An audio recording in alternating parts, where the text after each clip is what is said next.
It's been 30 years since the monsters first appeared. But honestly, they aren't the main threat anymore, not with knights blessed by miraculous powers keeping them at bay. This era gave rise to the Imperial Hunter League, a global sensation. Our hero, Alistair, stepped into the grand arena as the crowd roared, his flintlock ready and his spectacles gleaming under the magic lamps. He was elite, a legend among champions, but then again. After a disastrous season last summer and failing the trials, his legacy was erased for two simple, cold reasons. Frustrated, that's putting it lightly. He smashed his communication stone in a fit of pure, unadulterated rage.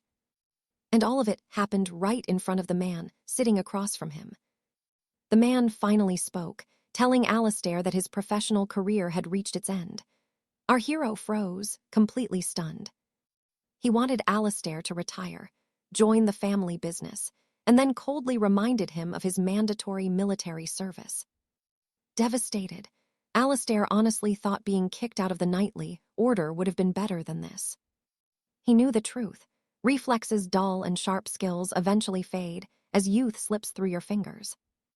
But it was a total insult to be asked by his manager to become a powerless figurehead for the very team he'd carried to victory for years. Pure fury, Alistair finally snapped. He kicked the oak table, startling the manager, and marched away. He was done with this conversation and this life.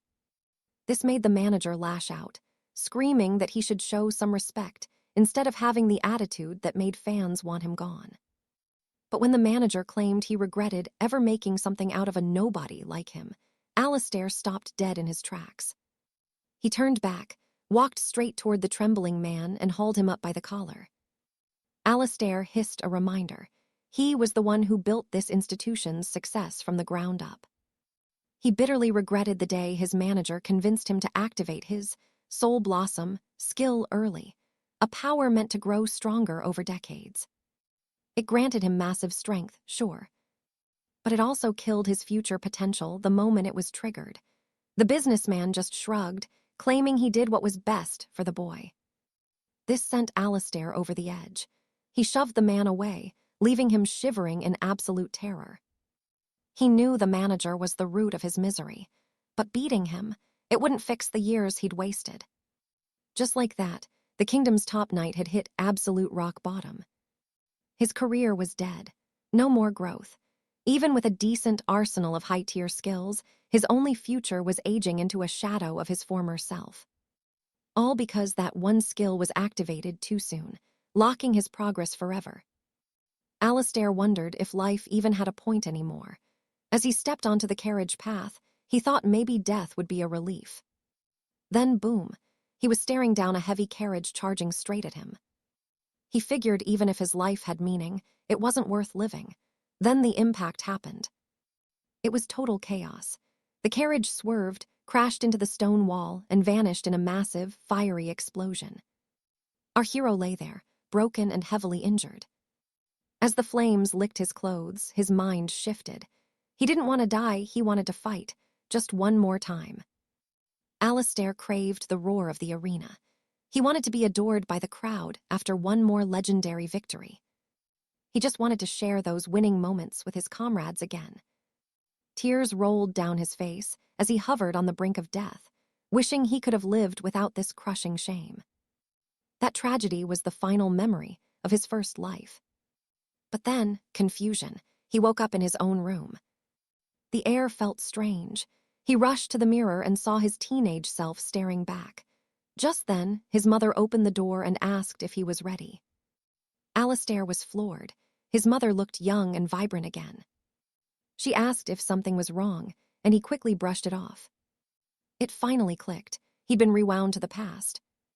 He was ecstatic, a second chance at his glory days, and this time, he wasn't going to make the same mistakes twice.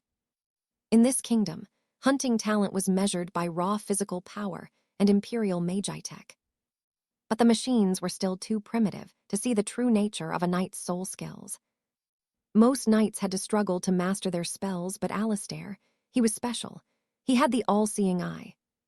Julian lay in his chambers that night, staring up at his status plate. Just as he'd feared, His prime crest had withered back to rank A. He wasn't sweating it, though. Arts can be honed through blood and sweat, and even the finest armor can be replaced with enough coin.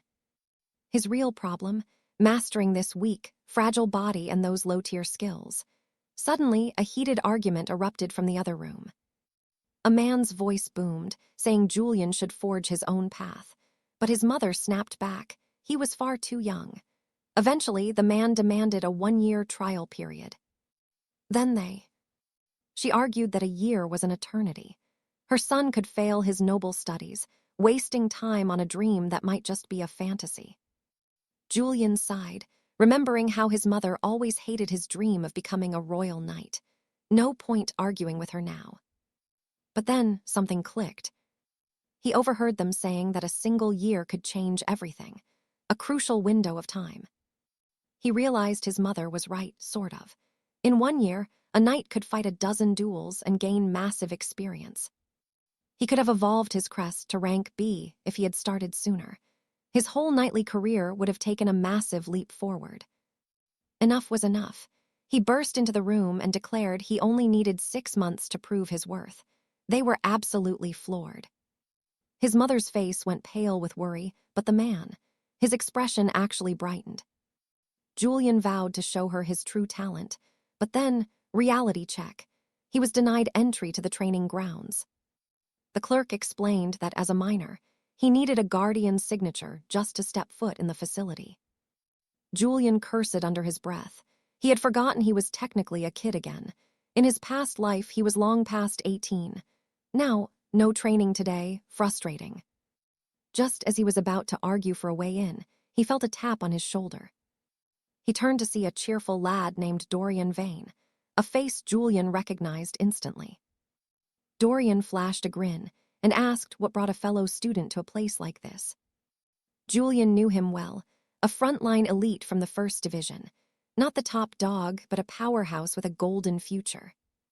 But Julian had to play it cool. He acted like he had never seen the guy, since they were supposed to be total strangers right now. The boy introduced himself, mentioning they were in neighboring classes, and that he was the school's famous awakened knight. When Julian blankly claimed he'd never heard of him, Dorian looked like he'd been slapped. Complete shock. Dorian shook it off and asked if Julian was there to join the Royal Cadet Corps. Julian shook his head. He just wanted the training halls, but he was stuck without a guardian. Dorian smirked. He had the authority to let him in, since he was already a member of the elite Academy Youth Order. Julian realized quickly that there is no such thing as a free lunch. Dorian's price. He wanted to watch Julian train. It was a bit annoying, sure, but Julian accepted. What is the harm, right? The clerk directed them to training hall 3, since a ranked member had vouched for him as a guardian. Moments later, Dorian admitted he was surprised to find another student actually training for the order. Julian just stared back, confused. Dorian explained his status in the youth order again. Apparently, he did not fit in with the older members. Then he asked why Julian wanted this specific, deserted training room. Julian figured it was because everyone else was obsessed with the Grand Knight League. Julian asked if the boy really wanted to sit there and watch him test his basic skills. Dorian offered to help his classmate out, but Julian saw right through him. The kid was just desperate for attention. Still, Julian could not let him help. Being a reincarnated warrior meant he was decades older than this middle school kid. Everything was ready. The session was set. The training began. A blinding light erupted in the room, making Dorian squint in confusion. A massive shield-bearer clone materialized. Think of it as a top-tier training dummy for a high-stakes duel. But this was no ordinary target. It summoned a colossal shield that radiated pure power. Its defense was legendary, an impenetrable wall that seemed impossible to even scratch. Dorian freaked out, thinking Julian had botched the settings. He suggested a regular dummy because this tank, it was invincible. Julian just unsheathed his blade. He called Dorian's words nonsense. A training dummy is supposed to be tough, isn't it? Julian flashed a wild, dangerous smile. He is only invincible to you, Dorian. Usually, if you want to smash through something tough, you just hit it with something even tougher. Simple, right? But since our hero wasn't exactly packing that kind of raw power yet, he had to get creative. There was only one way to bring this massive iron automaton down. He had to go for the joints. And just like that, Alistair lunged forward, his spear finding its mark with a perfect, calculated strike. He couldn't help but feel a bit smug. His control over his own movements, absolutely top tier. Time to get serious. He activated his eagle-eye insight, scanning the training golem for every single tiny flaw. Alistair took a breath, locked in, and then, boom, he charged at the mechanical beast like a man possessed.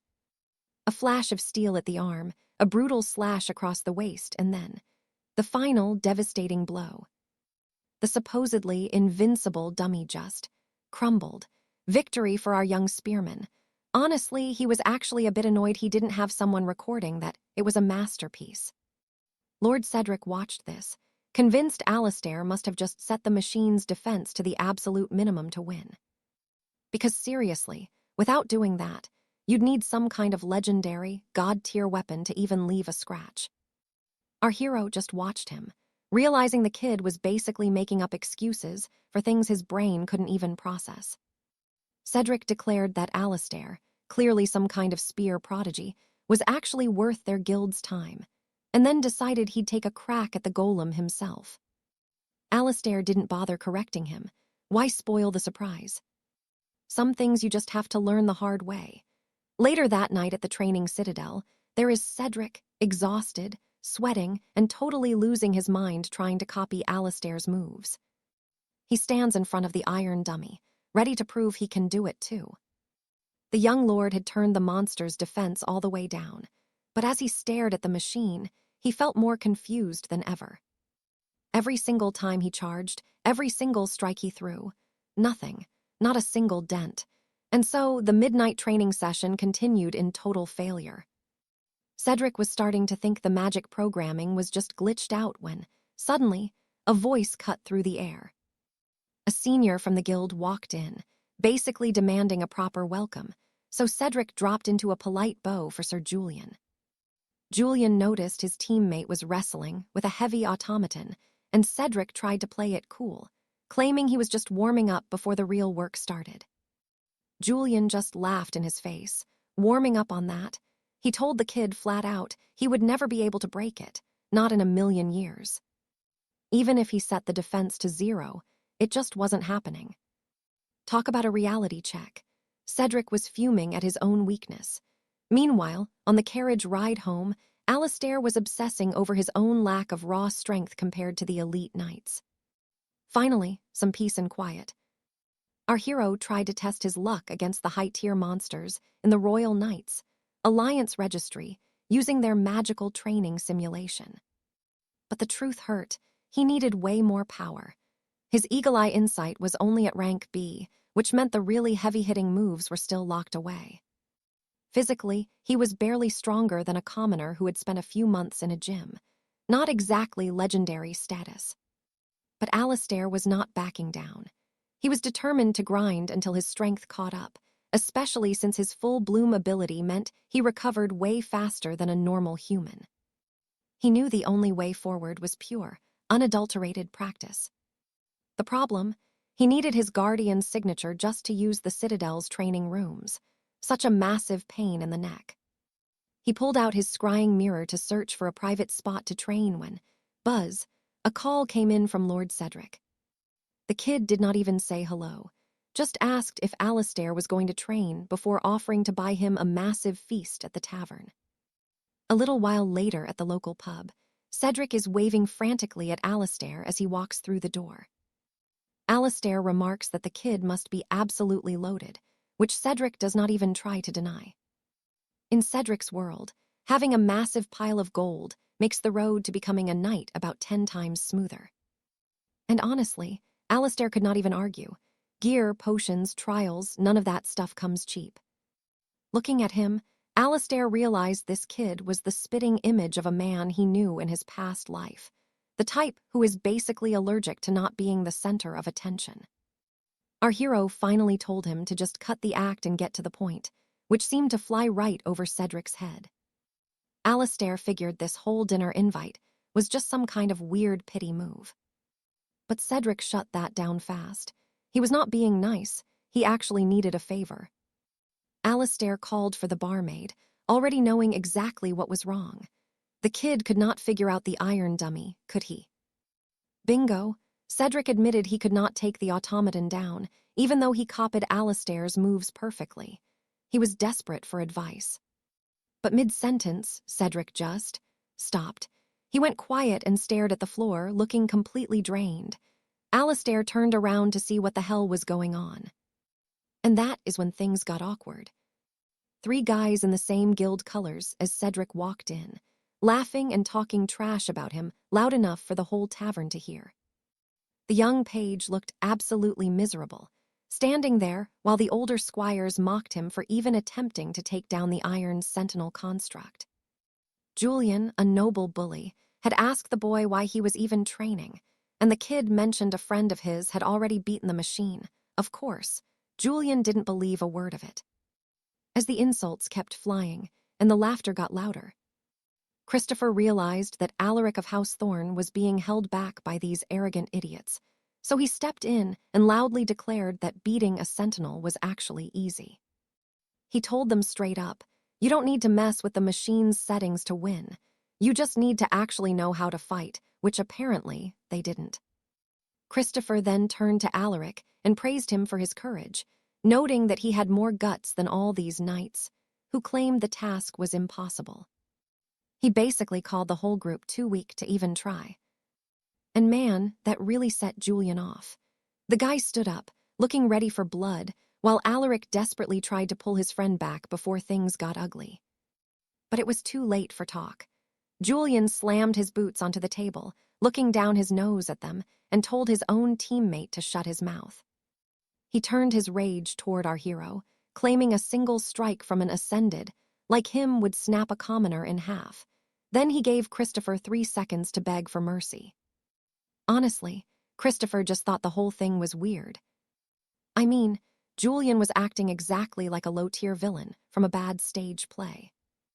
It was more annoying than anything else, mostly because it meant Christopher was going to miss his free dinner. Without a second thought, Christopher walked right up and planted a solid fist into Julian's face, leaving the bully's 2 cronies frozen in absolute shock. Our main character wasn't just swinging blindly, though. He was counting the seconds, always aiming for that perfect opening to draw first blood. Julian was beyond triggered now, his face twisting in pure, unadulterated rage. Christopher just looked at him coldly and explained that while Julian might be Alaric's teammate, he meant absolutely nothing to him, so he should just back off. The furious noble tried to lunge at him, but our hero moved like water, dodging the strike with effortless grace. Christopher then threw Julian's own words back at him, reminding him that while one hit might kill him, that hit actually had to connect first, which clearly wasn't happening. Julian swung again, but Christopher just swatted the punch aside like it was nothing. Then, boom, a sharp left jab right to the jaw. Realizing he was getting schooled in a fistfight, Julian decided to cheat and started gathering mana for a spell, and you could feel the pressure in the air change instantly. Christopher's all-seeing eye flared to life, flashing a bright red warning about the incoming danger. He leaped back just in time as the very stones beneath his feet shattered and collapsed. Looking at the wreckage, he realized Julian wasn't just a brawler. The guy was a gravity weaver. Julian didn't care that they were in a crowded tavern. He was ready to level the place, forcing Alaric to scramble to get the innocent bystanders out of the way. The noble let out another roar of energy, unleashing a crushing wave of gravity that Christopher barely evaded. Seriously, a massive oak table almost turned him into a pancake. Christopher really wanted to keep things civilized, but Julian was making that impossible. He told the bully his time was up, but the gravity weaver just laughed, launching another crushing spell that our hero had to dance around once again. It was getting a bit tricky, even though Christopher could see the attacks coming thanks to his special eyes. The guy's gravity field was keeping him at a distance. So he changed tactics. He grabbed a heavy ceramic plate from the floor and hurled it with every bit of strength he had. The plate went flying straight for Julian's head. But Julian just smirked, using his gravity powers to halt the plate midair and let it drop harmlessly to the ground. He started bragging about how pathetic tricks wouldn't work on him, right before another plate full of stew hit him smack in the face. Christopher didn't stop there. He started rapid-firing plates like a human catapult, taunting Julian to try and dodge them. See, Christopher knew the secret. Every magical art has a cooldown period, and Julian was using his power so fast he was about to hit a wall. And then it happened. Julian's hands began to shake violently. His mana was tapped out, and his gravity shield vanished. Seizing the moment, Christopher cracked him over the head with another plate. The bully was defenseless, and he was absolutely losing his mind over being beaten by kitchenware. Before Julian could even blink, Christopher vanished from his sight. Suddenly, someone yelled, "Heads up!" causing Julian to panic and cover his face, completely losing track of where the attack was coming from. Then, wham, a heavy punch landed right where it hurt. Julian screamed, "You said heads!" complaining about being hit in the stomach instead, but Christopher just grinned and shouted heads, again as he closed in. The bully froze.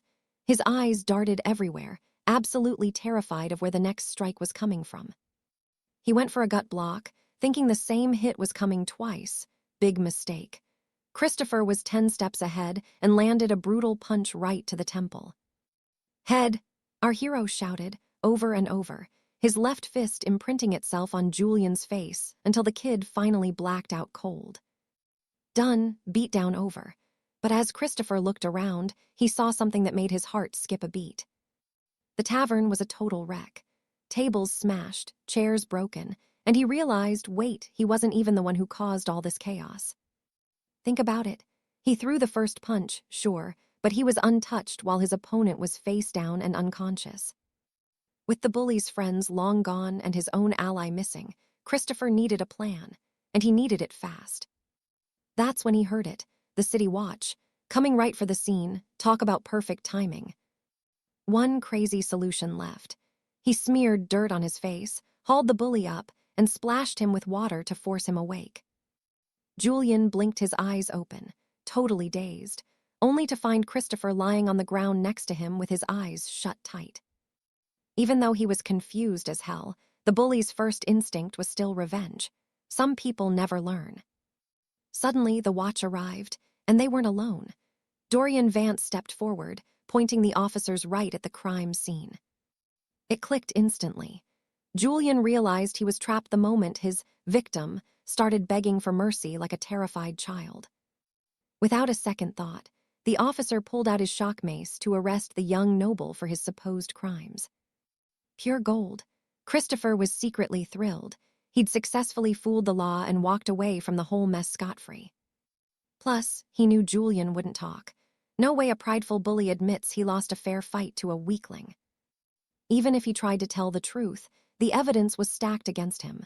Later, back at the training grounds, word started spreading about how hard things had become for Julian.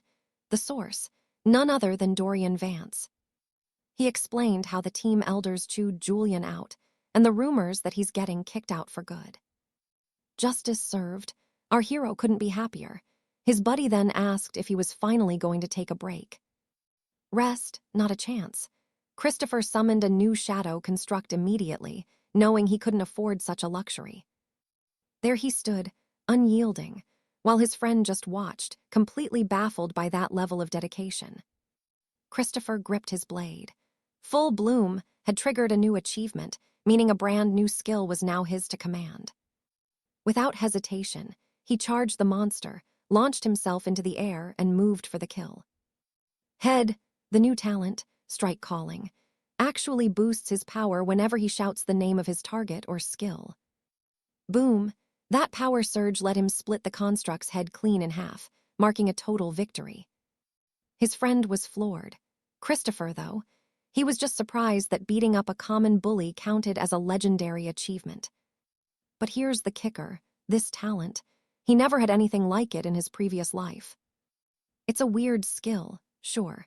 Shouting your attacks is definitely going to make him look like a total lunatic to others. That evening over dinner, the news dropped. Christopher was auditioning for the Sovereign's Trial, the ultimate night survival show. He told his folks straight up. He was finally registering as a knight, and he wanted to prove his value to them. Next Generation, the reality show that hunts for the kingdom's future elites and puts them through hell. His mother was worried sick, knowing the competition across the different divisions would be absolutely brutal. His dad pushed for the risk, but Mom reminded him how his own risks ruined the family business, sparking a huge argument. Christopher cut in. Winning meant a custom-forged weapon, a mountain of gold, and a spot in the Royal Academy. Mom just sighed. Of course the rewards are high. It's the most cutthroat show in the kingdom for a reason. Yet, her son just smiled and promised to work harder than anyone. Seeing that fire in his eyes, they finally gave their blessing. Just one condition. Don't be too surprised if you don't win, his mother warned. He knew the stakes. This wasn't just a show. It was the national filter for the Night League's top-tier candidates. Because of that, the showrunners were looking for the absolute best newbies, which led to some pretty unfair setups for the participants. But he didn't want his parents worrying about the technicalities or the danger. In his past life, he'd won countless tournaments. Beating a bunch of rookies, that was going to be a walk in the park. Cut to our hero, twin pistols in hand, crushing the 3-minute construct test for the Sovereign's Trial like it was nothing. He passed with ease, obviously. But elsewhere, 3 mysterious figures sat together, ready to get their hands on the final applications.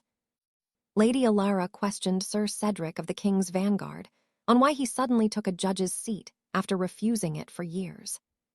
Cedric explained that despite his fame across the continent, he wanted to focus on his own kingdom, hoping to find a truly raw talent.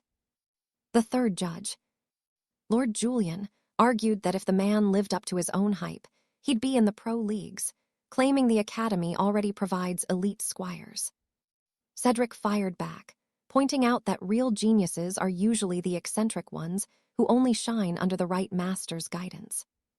Alara explained to the High Judge that they needed to prioritize the recruit's potential rather than the prestige of the league.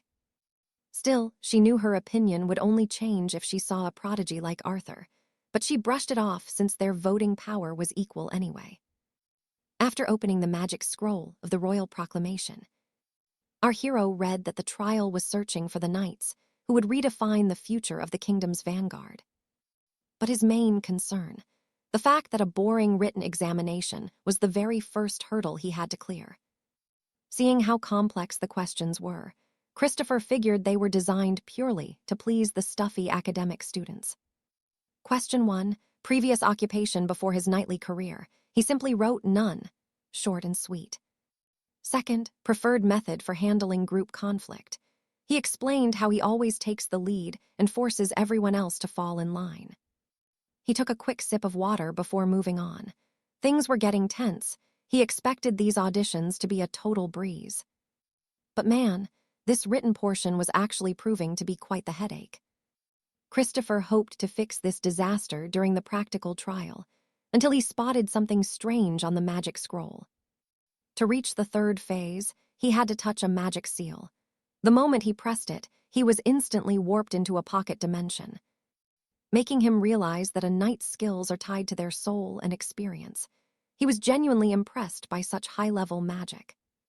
Standing alone in the silent room, the young man wondered about the trial's nature as the prompt appeared. Defeat the waves of shadows in 3 minutes. According to the rules, his weapon would be forged by his own imagination. And so he smirked, manifesting a pair of jewel-encrusted flintlocks. He was finally starting to enjoy this practical test. In his past life, his favorite weapons were twin pistols imbued with arcane power, though he knew true ether infusion wouldn't work here. Just as the clock began to tick, our hero quickly activated his all-seeing eye. A first wave of shadows appeared, way weaker than the golem guards he'd faced before. And the trial officially began.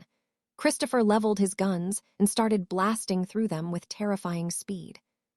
Meanwhile, in the observation room, Lady Alara was outraged. She asked Lord Julian if he was really going to accept this behavior. He agreed with her, affirming that this definitely wasn't the intended way to pass the trial after watching the boy's performance. To her, Christopher was basically cheating. I mean, any knight could clear shadows if they were allowed to use guns, right? Alara added that his answers on the written portion were also completely unacceptable. She was fuming, claiming the young man was a total troublemaker who wasn't taking the kingdom's questions seriously at all. Julian had no choice but to agree. Guns aren't exactly knightly weapons. They're usually useless against real monsters anyway. It's nearly impossible to coat a flying bullet in magic energy before it hits, which is why most knights stick to swords. Ranged weapons do exist in the king's vanguard, but only slow ones like bows or crossbows. According to Cedric, only a genius like Arthur could fire mana-filled bullets that fast. He admitted he was fascinated by the boy, which only left his fellow judges even more confused. To Alara's shock, Julian actually ended up agreeing with Cedric's perspective. Because even if the kid was being a brat, he'd found a way to bend the rules to his advantage in a totally unique way. Cedric nodded along, suggesting they could just fail him later if they hated him that much, noting that Christopher and Arthur viewed firearms very differently. Alara demanded a clarification. But even he was stumped. He theorized the boy saw some hidden potential for guns in the vanguard, but he quickly shook the thought away. Cedric watched intently as Christopher decided to finish the rest of the trial using only a single pistol. The judge deeply hoped his instincts about Christopher weren't wrong. Meanwhile, back at the infirmary, someone asked about the result of Silas's match. Sir Thomas explained that the boy hadn't suffered any real injuries. It felt weird. His opponent possessed high-level skills, yet Silas barely had a scratch. Arthur looked like he was in a really rough state. Absolute wreck, honestly. The commander focused on the boy, asking if he was ready to enter the grand trials, but warned him that the prep alone would take quite some time. A squire in a blue tunic, practically dying of curiosity, leaned in to ask Julian if that rival who fought the Grav Knight had signed up for the show too. Julian just shrugged it off, explaining he hadn't actually talked to the guy yet, so he wasn't sure. With a nod, the coach dismissed the young man, telling him he better get busy if he wanted to be ready for the upcoming spectacle. Just like that, the kid excused himself, leaving the coach to think about how this whole situation was getting more fascinating by the second. As Julian walked through the long stone hallways of the academy, he couldn't help but imagine the Grav Knight joining the trials, talk about making things exciting. Meanwhile, the sun blazed down on the royal arena. Standing before the massive gates, our hero started thinking about how many years had passed since his legendary career first began in this very stadium. He took a breath and stepped toward the old place once again, ready to face whatever new hell was waiting for him. The Knight Leagues were split into 3 tiers. The High Lords fought in the Great Towers, while everyone else used the magical illusion stadium. To be honest, at first, our hero couldn't even wrap his head around why they'd build such massive, ridiculous places. But then he saw the crowd today. And yeah, that was the answer. Events like this Grand Trials show. Hidden in that massive sea of people was a lethal qualifier, Henry Yan. The prodigy sat there in total silence, while another contender named Hedu waited patiently for the horn to sound. At the same time, a third qualifier named Montgomery let his gaze wander across the stadium, looking for a challenge. Christopher realized this show was taking place way before his career even started in his previous life. Surprisingly, the place was packed with old ghosts, familiar faces in the crowd, some of them with massive untapped potential. It made him wonder who won the trophy in his past life, but honestly, it didn't matter. He was winning this time, period. Suddenly, Julian shouted his name, waving Christopher over to an empty seat he'd saved in the stands. As soon as he sat down, the boy checked on him, admitted he thought Christopher would be stuck in the healer's ward for weeks. That's when the realization hit the protagonist.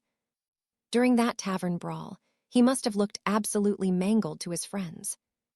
Julian mentioned the Grav Knight was on house arrest, but would fully recover in 3 weeks, news that definitely piqued the hero's interest.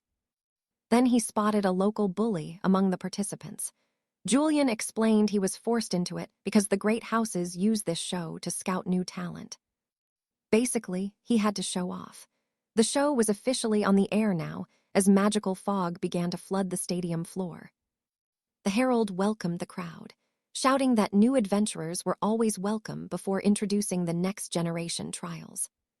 He claimed the legendary careers of these amateurs were about to begin. The fog cleared, and suddenly every spotlight was on him.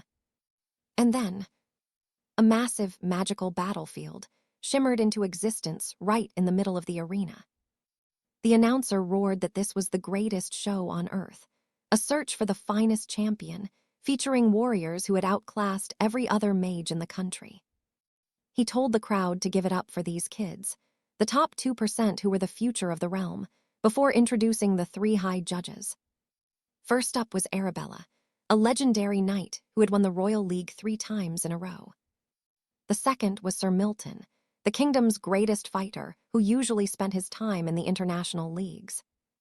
Before the third judge, Lady Sophia, was even introduced. Julian was losing his mind. He couldn't believe Sir Milton was on the jury when he was supposed to be fighting in the Eastern empires. Christopher realized these 2 judges were the real deal. They were just as important back then as he had been in his past life. And yet, he was absolutely certain he could take both of them down right now. The herald then explained that the amateurs would be facing brutal challenges. Designed by the judges themselves, the winner would walk away with 360,000 gold and a custom blade from Moore's Forge. Christopher was floored. Standard gear from Moore's Forge was already priceless, but a tailor-made weapon, that's next level insane. He realized right then that this prize would let him reclaim his prime strength way faster than he originally planned. Lady Arabella stepped forward to explain. The first trial to the 100 survivors, who were picked out of 4,450 applicants to see who was actually worthy. Here we go. With a wicked grin, the noble judge explained that these young squires were about to enter a brutal survival trial within a cursed dungeon. It was a replica of a real-world battlefield, where veteran knights had once died in droves, and the bloodbath would only end once 80 participants had been ruthlessly eliminated from the land of the lost souls. And here is the kicker. Whoever walks away with the highest kill count gets a massive head start in the next stage of the tournament.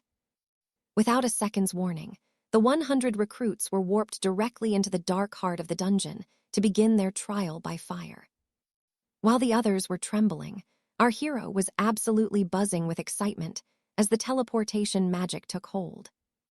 Just like that, Lord Alistair set foot on the black soil of the lost souls. He immediately began scanning the horizon, remembering how he'd played the final match in this exact dungeon during his previous life. Alistair knew every single secret this godforsaken place was hiding. From the layout of the maps to the hidden mechanics of the traps, he was 3 steps ahead of everyone. He even knew exactly where to find the forbidden vault. A confident smirk played on his lips as he planned his next move. This was going to be fun. Up in the observation deck, Lady Alara was convinced that the boy couldn't possibly cheat his way through a raw survival game like this. People were calling him a genius because of his earlier scores, but she wasn't buying it. Not for a second. She leaned in, focused. Survival trials are the ultimate test for real knights, and she was sure a fraud like Alistair would be exposed the moment things got messy.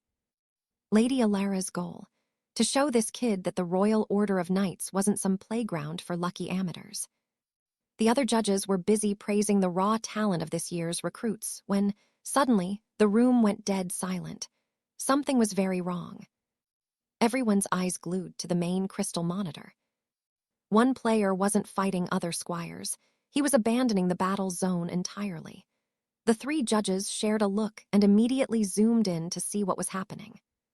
The screen flickered to life, showing the rogue player standing right in front of a bizarre, ancient monolith. It was Alistair.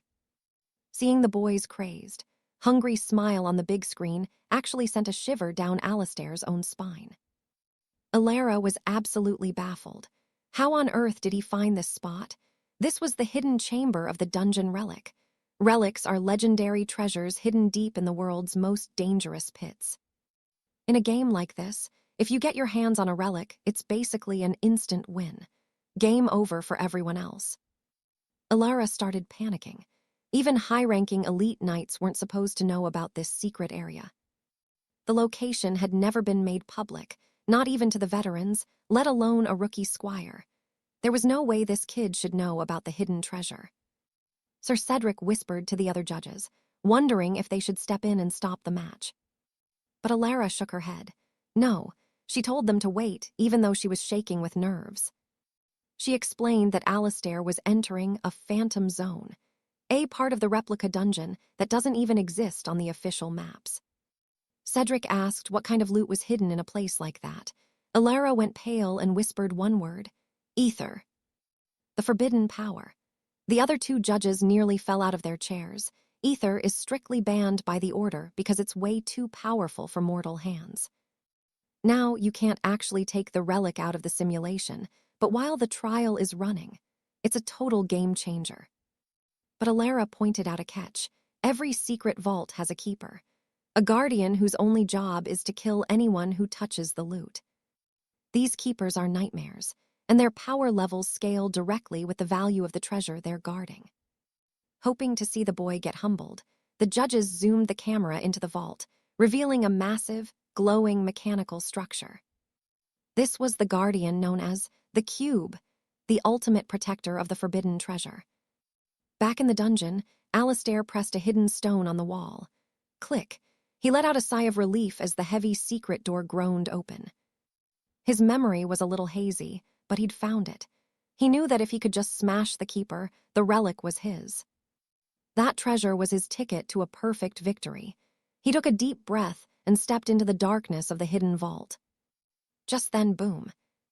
The keeper ignited with a blinding white light, shifting its shape and firing a massive energy beam right at Alistair's chest. He barely rolled out of the way in time. His heart was hammering. He realized that if he hadn't fought this thing in his previous life, he'd be a smoking pile of ash right now. He remembered this thing, a futuristic relic found in the ruins of a fallen sky tower. Alistair had conquered this exact monster in his past life finals to take the crown. Now that he'd found it again, that forbidden power was practically his. He didn't just swing his sword. He used his arcane transmutation skill to warp the metal, turning his blade into a massive, heavy-duty crowbar. He realized that the laws of magic and physics hadn't changed one bit since his last life. With a wild shout, he charged the mechanical beast, swinging the iron bar with everything he had. He jammed the metal right into the gaps between the cube's armor plates and started prying the segments apart with pure, raw force. Alistair kicked off the mechanical segment he'd ripped loose, smashed it midair with the crowbar, and performed a perfect backflip to gain some distance. He landed with a grin, holding a fragment of the monster. He'd drawn blood, but he knew one thing: taking down a keeper with his current weak body was going to be the fight of his life. That shifting cube wasn't just magic. It was a high-tech vault designed specifically to guard the relic. Which meant, if you knew the rhythm of its gears, you could tear the whole thing down. Right on cue, the keeper reformed itself into two massive, crushing stone hands. Alistair barely rolled away as those palms slammed together with a bone-shattering thud. Even knowing the pattern, that was way too close for comfort. But then, he smirked. He'd caught the perfect opening. Cracks began spiderwebbing across the keeper's surface before the entire construct just exploded into dust. See, just before that near miss, Alistair had jammed a stolen fragment right between those giant palms. Simple logic: a piece of a legendary beast is just as tough as the beast itself. He calmly knelt and sifted through the smoking rubble. I mean, it's obvious, right? Force a monster to crush its own indestructible shell, and it's game over. With the Guardian out of the way, it was finally time for the real prize, the legendary artifact. There it was, the eternal spark, resting on a golden altar inside a masterwork chest. Even if it was just a digital replica, seeing it again felt like reuniting with an old friend after a lifetime apart. Everything was falling into place, exactly like our boy predicted. Just like that, he claimed the relic of the Whispering Grave. Without wasting a second, Alistair decided to infuse its power directly into his blade. But wait, something else caught his eye. And this scenery was pure joy. Since he'd taken down a high keeper, the system granted him a rare skill. He could now replicate the artifact's power even outside these dungeon walls. Time for a field test. Alistair channeled the energy, and in a flash of light, he used his skills to manifest 2 sleek, magical pistols. He didn't hesitate. He started emptying the chambers in a blur of lethal motion. 3 perfect holes were smoking in the dungeon wall. He was absolutely beaming. This meant he'd regain his signature firearms way sooner than he ever expected. See, in his previous life, Alistair's massive mana pool let him fire mana bullets like they were going out of style. But his new skill, Full Bloom, which hasn't even fully activated yet, is a double-edged sword. It boosts his growth but leaves him with a tiny mana tank. But get this. As he tested his new pistols, he realized the artifact would let him ignore his lack of mana entirely. Talk about a cheat code. He checked the damage on the stone wall. Okay, so he's not ready to summon heavy cannons just yet, but he let out a smile anyway. For now, these pistols are more than enough to carve a path to the top. Meanwhile, up in the observation deck, the 3 high judges were staring at the monitors in absolute silence. Lady Alara was floored. Seeing a kid use firearm magic through a relic, that just doesn't happen. The second judge was more obsessed with how Alistair dodged that crushing blow. That's not luck, he muttered. It definitely piqued his interest. The third judge tried to play it cool, explaining that because the keeper is a machine, its moves are predictable. But deep down, he knew a beginner shouldn't have a prayer of reading those moves. Lady Rowena shook her head. Maybe for pros like us, sure, but for a rookie, impossible. Her guess, the kid has to have a secret clairvoyant skill hidden in his arsenal. But what really bugged her was how he broke the keeper, using its own shard as a wedge. It was genius and honestly a little bit baffling. She couldn't help but frown. It reminded her of something an old colleague once said. That eccentric gardener who claimed true talent belongs to the hunters who see the world differently. It was frustrating as hell, but back in the grave. Another hunter was tearing through the canopy. Sir Arthur of Highgarden was moving like a blur, jumping from branch to branch as fast as he could. He checked the leaderboard. Highest kill count, check. Number 1 spot, check. He was pleased. Everything was going exactly how the Royal Academy's elite tacticians from the capital had projected. Arthur hit the ground running, thinking the first trial would wrap up as soon as a few more losers got eliminated. In his mind, nobody could stand in his way in a fair 1-versus-1 fight. He was making his move through the forest when, boom, the sound of heavy gunfire echoed through the trees, stopping the young hunter dead in his tracks. Meanwhile, Alistair was checking the clock. Was he too late? 20 contestants needed to be knocked out before the round ended. He'd originally thought about hunting everyone down himself to secure the win. But since he couldn't find them all in time, he decided to aim for a top 5 finish.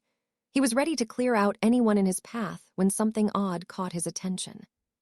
He spotted a familiar face in the brush. It was that arrogant bully from earlier. Gideon was crouching in the tall grass like a snake. The moment another contestant wandered too close, Gideon's eyes lit up and his fist clenched. He was ready to spring a nasty gravity trap and snatch a surprise victory. Julian of House Graves let a wicked smirk slip after striking down the young squire. Strolling toward the smoking crater his magic had just carved into the earth. But then a cold hand tapped his shoulder. It was our protagonist, Sir Alistair, the very man who'd thrashed him before. Talk about a literal chill running down your spine. Julian tried to spin around and face the knight, but his legs turned to jelly, and he collapsed onto the dirt in pure, unadulterated terror. The top-ranked warrior casually mentioned he needed a favor from the local bully, but upon hearing the request, Julian looked absolutely revolted and fuming with rage. Alistair wasn't exactly thrilled with that reaction, maintaining a deceptively friendly tone as he reminded Julian he was only there to ask for a little helping hand. Even so, the young noble couldn't help himself, still trying to cling to that pathetic shred of arrogance. Boiling over with spite, Julian unleashed his gravity magic to crush our hero, but Alistair moved like lightning, dodging the heavy pressure and coming out completely unscathed. See, Alistair needed Julian to cast a massive, low-intensity gravity field, a trap to pin down every other contestant so he could finish the job in one go. But Julian, yeah, he wasn't exactly feeling cooperative, not one bit, and since he wouldn't listen to reason, there was only one tool left in Alistair's arsenal, pure persuasion. He lunged at Julian, shouting "heads up," and giving the boy the most brutal case of déjà vu imaginable. And so, Alistair just kept pounding on the guy until Julian finally threw in the towel and begged for mercy. Battered and bruised, the bully asked what Alistair even saw in him, to which our hero simply replied that he was looking for a proper alliance. The gravity wielder immediately spat out a refusal, until Alistair summoned a black powder pistol with a grin, aiming it inches away from Julian's leg and letting a shot fly. Then Alistair pressed the smoking barrel right against the boy's forehead, making it crystal clear that he'd have to remove him from the tournament permanently if he didn't fall in line. After a long, terrifying second of silence, Julian caved. He was officially on Alistair's team. Further into the trial, two knights were busy clashing steel when two shadows suddenly loomed over them.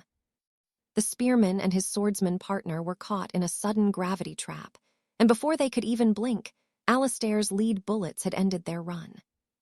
Julian just stood there, looking more than a little annoyed by the whole arrangement. But just as they started to move out, they felt eyes on them. Suddenly, a flying blade whistled through the air, a sneak attack that nearly caught them off guard. Julian reacted fast, using his force magic to seize the enchanted sword and freeze it mid-flight before it could do any damage. Alistair actually smirked. The loud, thunderous crack of his flintlocks had done exactly what he wanted. It drew the rest of the competition right to them. And just like that, game on. The duo found themselves staring down a full squad of 4, led by the legendary talent 𝒆𝒈𝒄𝒆𝒔.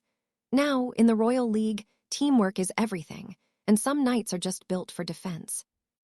And even though Julian's gravity magic could be lethal on offense, it was actually a monster on the support side. It was so effective that the high arbiters watching from the towers wondered if Alistair was actually planning to keep Julian around or just discard him later. Julian had already secured a top spot on the roll of honor, after all. But Elder Arojo shook his head. If Alistair wanted him gone, he'd have finished him off ages ago. The 3 judges watched closely as the two spoke. The lady arbiter realized Alistair was effectively using the bully as his personal anchor. Her colleague was genuinely puzzled by the choice, though. As far as the records showed, these two shouldn't even know each other. Master Minsk, Lee started theorizing that the boy could somehow sense the hidden potential in other mages, though he quickly brushed the thought aside as impossible. According to Simon, this partnership was terrifyingly efficient. Julian pins the targets down, and Alistair picks them off with those strange, loud weapons. But Minsk, Lee warned it wasn't a perfect strategy, especially not when they were up against a powerhouse like 𝒆𝒈𝒄𝒆𝒔. Meanwhile, back in the thick of it, the duo stood their ground against the quartet. It got Alistair thinking about the quickest way to break someone in a fight.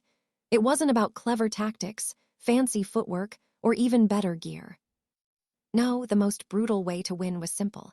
Just drown your enemy in sheer, overwhelming numbers. With only Julian backing him up, the protagonist looked like he was about to be completely swarmed. Our hero knew that's exactly what the team of 4 was thinking. Right then, Alistair leaned back, narrowly dodging another whistling blade. Alistair admitted he hadn't felt this kind of rush in a long time. noting that for his opponent, this was all still very new.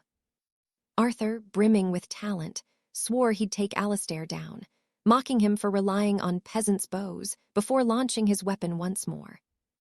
He claimed he was just being professional, but our hero was secretly thrilled. See, in his past life, the adult Arthur of Wessex could control a dozen telekinetic blades at once with terrifying precision. But this teenage version, he could only handle one, and that made him a very easy target for a few well-placed bullets. The sword master was forced to scramble, diving behind an ancient oak tree just to stay alive as lead whistled past his ears.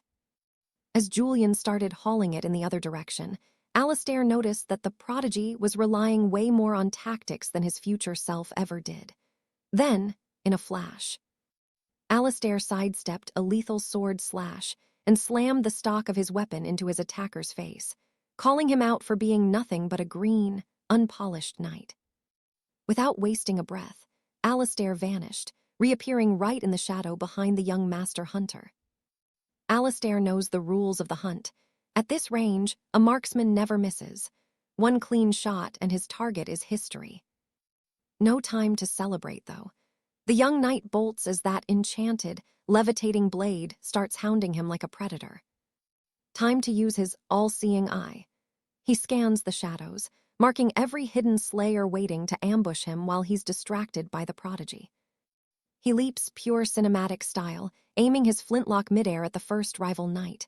Boom, target down. He pivots instantly. There's the archer. Poor girl is frozen in a total state of panic. One click of the trigger, she's eliminated. Just like that, our hero claims his 7th victim of the trial. He's already thinking he's the last man standing, sniped the flying sword right out of the sky and slamming it into the dirt. But then the blade's owner appears, Lord Julian Vane, the talented and very irritated hunter, recalling his steel. Alistair spins his pistols, unleashing a storm of lead.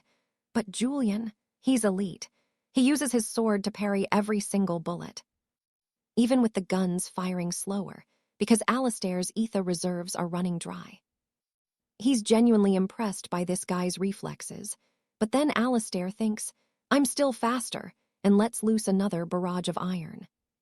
This time, the prodigy is sweating. He can barely keep up with the sheer pressure of the incoming fire. It's a stalemate. Alistair keeps the pressure red-hot while the swordsman is forced into a desperate, stationary defense. Then, the genius move. Using his all-seeing eye, Alistair tracks a deflected bullet and shoots it midair, ricocheting it back at lethal speeds. A total trick shot. The projectile is spinning like a drill, cutting through the air with terrifying force. It's heading straight for the struggling knight. Alistair smirks. Victory is finally within his grasp. But right then, a loud, piercing alarm echoes through the arena. Just like that, the 20 survivors are warped back to the royal podium. Alistair is fuming. He was seconds away from taking down a worthy foe. The High Council appears on the crystal screens.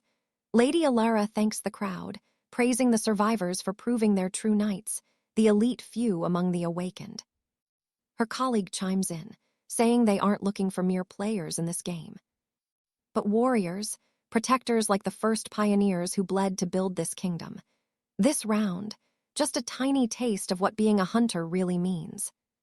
With the next stage 7 days away at the Grand Stadium, the recruits are told to go reflect on their flaws and use the training halls. However, as the final scoreboard flashes across the sky, our hero is left staring in utter disbelief. He looks closer, and wait, what? 5th place, only 5th, after 7 eliminations. He is absolutely livid at the results. At least the mission was a success. The system pings, gifting him a legendary relic for his troubles. Just then, his friend Cedric jogs over, acting all impressed that Alistair actually made the top 5. Alistair just grunts. Did you manage to qualify or what? Cedric confirms he's in, then asks what's on everyone's mind. Those pistols. Where did a knight like you even get weapons like that? Alistair gives a vague, shady answer that shuts him up. Cedric starts to ask how they even work, but a herald interrupts. It's time for Alistair's interview. Moments later, the lights are on and the crystal camera is rolling. The interviewer tells the young knight to look sharp.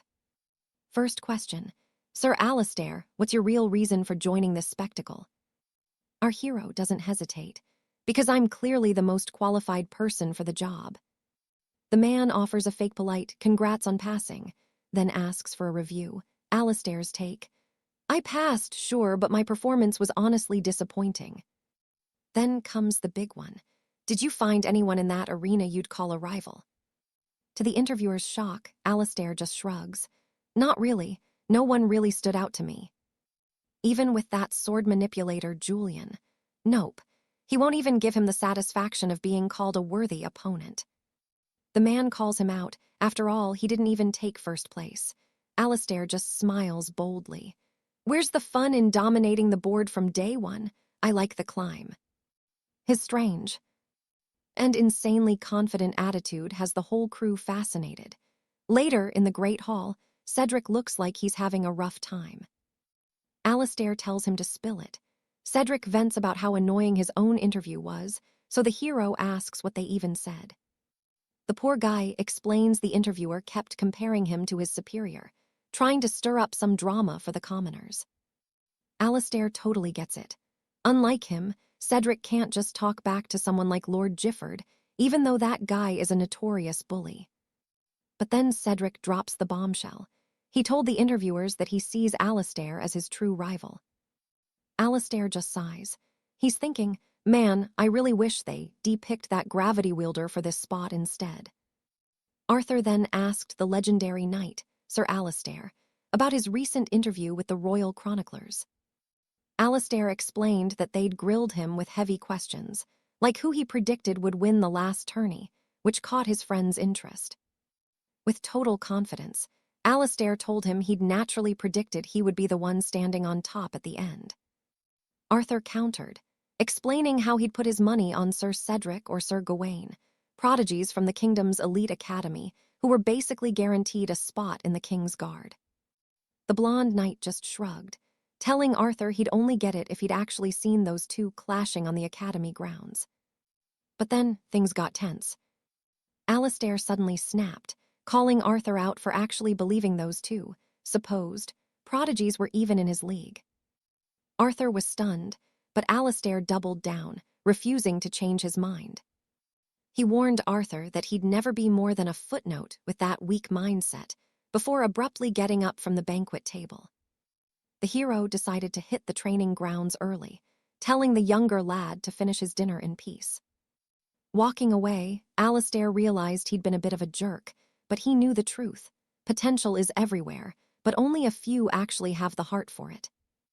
At the end of the day, winners are made by sheer, stubborn determination to reach the goal, nothing else. The legendary warrior knew exactly how dangerous it was for a young man to start underestimating his own blood and sweat. Suddenly, a hand tapped his shoulder. It was a young seeker named Julian. Julian was the type who always lost to the same sword prodigy Alistair had just rivaled, and he nervously asked for the hero's name. Our hero introduced himself and asked the kid what he'd managed to see during the fight. Julian noted that the prodigy looked absolutely spent after the first round, but then Sir Gawain appeared, telling Julian they needed to move. Gawain grabbed his friend by the collar, apologizing for Julian's rude behavior in trying to pry for the hero's combat secrets.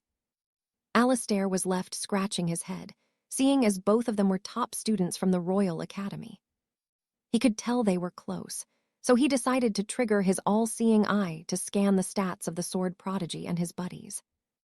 After tossing his goblet aside, the young man realized just how much the Academy students' power levels dwarfed his own. He knew deep down that his ancient relic was the only reason he'd survived the first trial, and the next one was going to be a nightmare.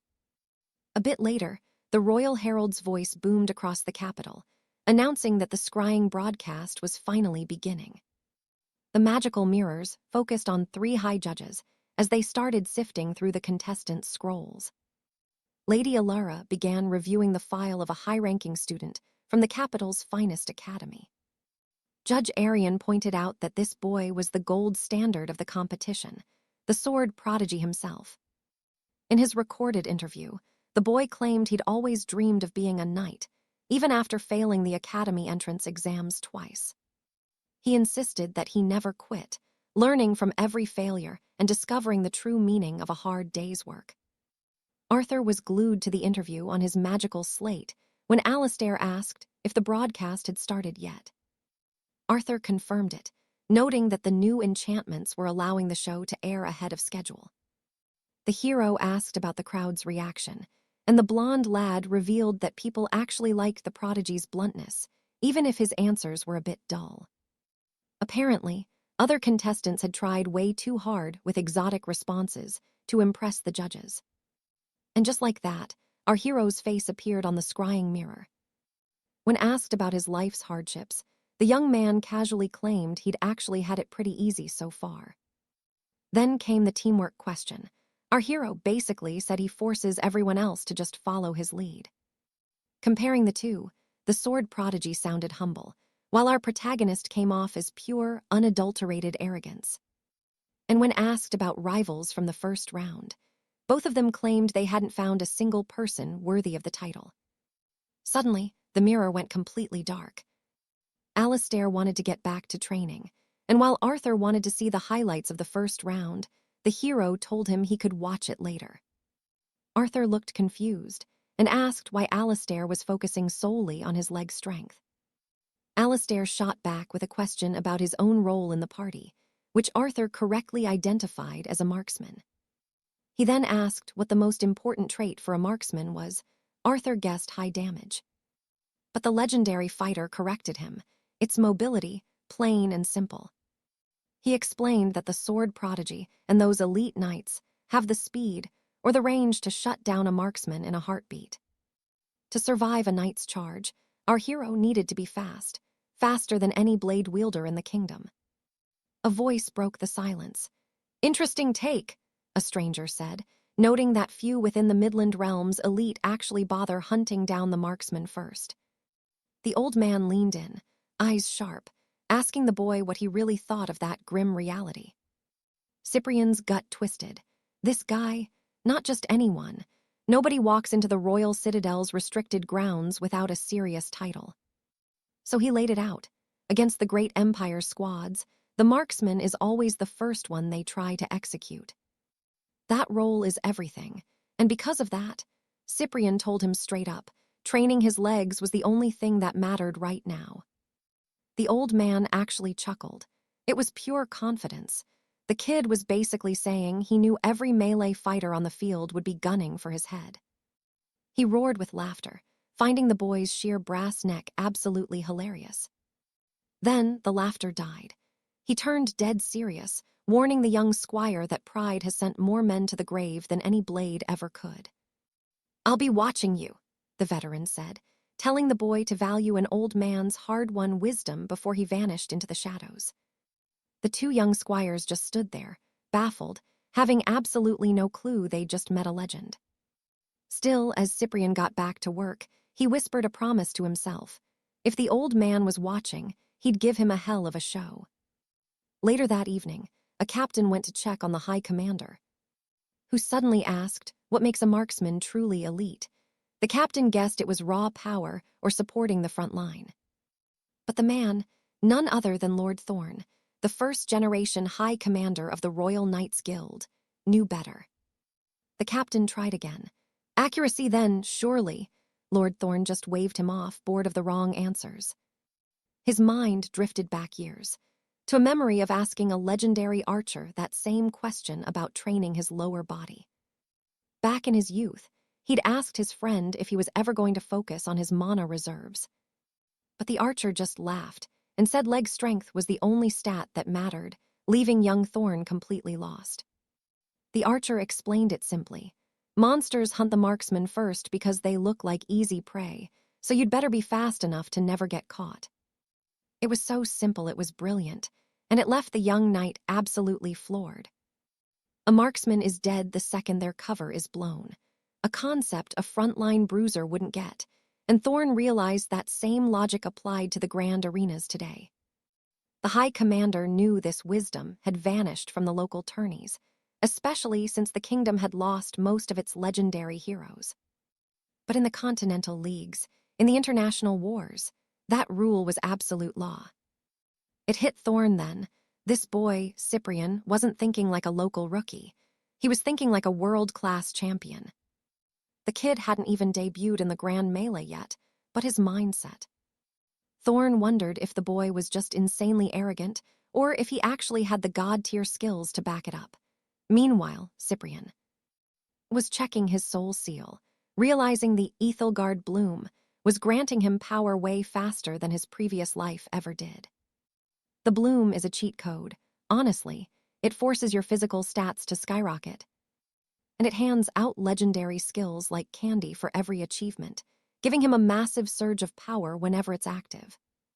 Lionel finally dropped the heavy iron weights, wiping sweat from his brow before asking his friend what the plan was for after the session.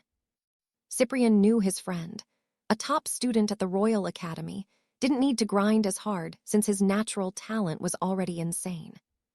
So he kept it professional, telling Lionel he had no advice to give since they weren't exactly brothers-in-arms yet, which the boy respected. But then Cyprian flashed a smirk and suggested something better, a spar right here, right now. Moments later, the two squires stood in the center of the yard, wooden practice swords gripped tight. Lionel's eyes went wide. Why was a marksman even picking up a blade? Cyprian just shrugged, telling him he knew a few tricks with the steel too. The blonde squire knew he'd be dead in seconds if Cyprian used his hand crossbows, but in a sword fight, he was sure he'd win. Big mistake. Our hero just smirked and lunged at Lionel like a predator. Clang, steel met steel and the air hummed with the impact. They were perfectly matched, and Lionel started to actually tremble. He looked at his shaking hands, realized the pressure was unreal, and scrambled back to catch his breath. Lionel was losing his mind. How was Cyprian holding him off so easily with just a basic training sword? That's when the hero decided to end it. He used his arcane transmutation, and the mana began to warp the blade's very soul. The sword lengthened and shifted until Cyprian was holding a massive spear, and Lionel finally saw the terrifying gap between them. Cyprian swung the polearm, and though Lionel blocked it, he was trapped. The marksman now had the reach, the power, and the win. The young squire felt a cold pit in his stomach, fearing the absolute worst as his opponent's weapon began to shift and reshape once again. His jaw hit the floor. Right there, in Arthur's grip, was a colossal greatsword that looked heavy enough to crush a building. Looking at that mountain of steel, Julian couldn't think of a single way to stop it. He was paralyzed. Then, the giant blade came crashing down. A moment later, the young knight was panting, completely spent, as the golden-haired Arthur finally decided to speak. Arthur wanted to know Julian's honest take on him, especially since they'd been dubbed rivals. Julian muttered that there wasn't much of a gap between them. Arthur just laughed. To him, that was pure comedy, considering he hadn't even been trying his hardest during the bout. That hit Julian like a physical blow. Arthur looked deadly serious, and Julian felt a wave of pure frustration seeing the massive canyon between his skill and his friends. Then, our hero decided to drop some truth. He told Julian the real reason he lost was because he was playing the wrong part entirely. Arthur took a long look at the young man's natural talents and compared them to that heavy broadsword. He explained that Julian had incredible reflexes and a mind like a steel trap, things that just didn't work with a clunky, oversized weapon. So Arthur made a suggestion: swap the main weapon for something that actually matched his speed, something like a rapier. To show him, Arthur willed his own blade to morph right into a slender, elegant rapier. According to the legendary knight, Julian should be dominating his foes with a relentless storm of lightning-fast thrusts. Julian was stunned. He stared at the blade, wondering if he actually had what it took to master such a technical weapon. Later that evening, as they strolled out of the training grounds, the two of them kept debating the merits of the rapier style. Suddenly, Arthur spotted a noble mocking a seasoned hunter, laughing because the man was proud of himself after just a simple spar with a weak academy student. Arthur glanced at the screen. The arrogant noble was standing in front of and froze. This guy had been spying on their private training session. Realizing the weak student being insulted was actually him, Arthur figured this highborn brat clearly had some sort of grudge. Arthur wasn't about to take that lying down. He stepped up and told the young noble that he probably couldn't even beat those weak students himself. The bully went red with rage. Arthur just kept poking the bear until he proposed they settle it with steel right there, and the arrogant noble took the bait instantly. But then, Arthur remembered something. This guy had actually tied his score during the first trials. His raw talent was actually pretty decent. Arthur knew the truth. If he fought using pure physical power, he'd get crushed. His own raw stats were miserable compared to this noble's. Even so, Arthur wasn't worried. He was certain he wouldn't even need his signature enchanted weapon to pull off a win. Within minutes, the two of them were standing face to face in the center of the training hall. Arthur knew his opponent, 𝒊𝒎𝒃𝒃, was one of the finest new recruits, and his usual arcane pistols would be useless now that the secret was out. 𝒊𝒎𝒃 signaled to begin. Arthur nodded, knowing his victory wasn't a sure thing by any means. But still, he wanted to see this through. Arthur launched the opening strike, but 𝒊𝒎𝒃 moved like a shadow, evading it with ease. Creating some distance, 𝒊𝒎𝒃 flicked his wrists and sent two throwing knives whistling through the air, which Arthur barely batted away with his sword. Seeing this, the bully just smirked. Suddenly, those same two knives curved in midair, heading straight for Arthur's exposed back. Arthur's heart hammered against his ribs. He realized he didn't have a second to dodge. Then, clang, the blades were deflected. Arthur breathed a sigh of relief as his replica artifact hummed, creating a shield that saved his skin. Still, he had no idea how to close in on a knife thrower. 𝒊𝒎𝒃 wasn't just throwing. He was using telekinesis to dance those blades through the air like puppets. Confused that his trick was blocked, 𝒊𝒎𝒃 assumed Arthur had some hidden magic of his own. Arthur then conjured a throwing knife of his own and sent it flying. 𝒊𝒎𝒃 actually laughed at the attempt. He figured his mental powers could easily stop a single blade, just like he'd neutralized every other projectile thrown his way. But everything was going exactly as Arthur had seen it in his oracle's eye. Arthur pulled out even more knives and rained them down on the noble, knowing the first attack had already strained 𝒊𝒎𝒃's mental focus. 𝒊𝒎𝒃 reacted in a blur, shocking Arthur, as he managed to stop 4 projectiles at once with his mind. But even a telepath has limits. You can't control that many targets at once in such a short window. Which meant the one knife 𝒊𝒎𝒃 had lost his grip on was destined to find its mark while he was busy with the others. Just like that, the blade struck home. 𝒊𝒎𝒃 was down, and Arthur claimed the win. The entire room went dead silent. High above, someone leaned over and asked the judge if this was the boy he'd predicted would take the top spot. Archmage Benedict looked down at Arthur, adjusted his spectacles, and activated his eye of analysis. According to the Archmage, our hero possessed a brilliant tactical mind and a cunning spirit, even if his physical stats were, honestly, pretty average. It played out exactly as Lord Alistair predicted. Sir Cedric realized the High Judge already had a pretty good lead on the prodigy's secret talents. There was just no way he could have snatched that victory without knowing exactly how to counter his opponent's telekinesis. Alistair theorized the kid possessed a gift similar to Cedric's, or maybe even rivaling Sir Arthur, one of the legendary First Knights. The Eye of Analysis, a terrifyingly powerful skill that only 2 people in history have ever been blessed with.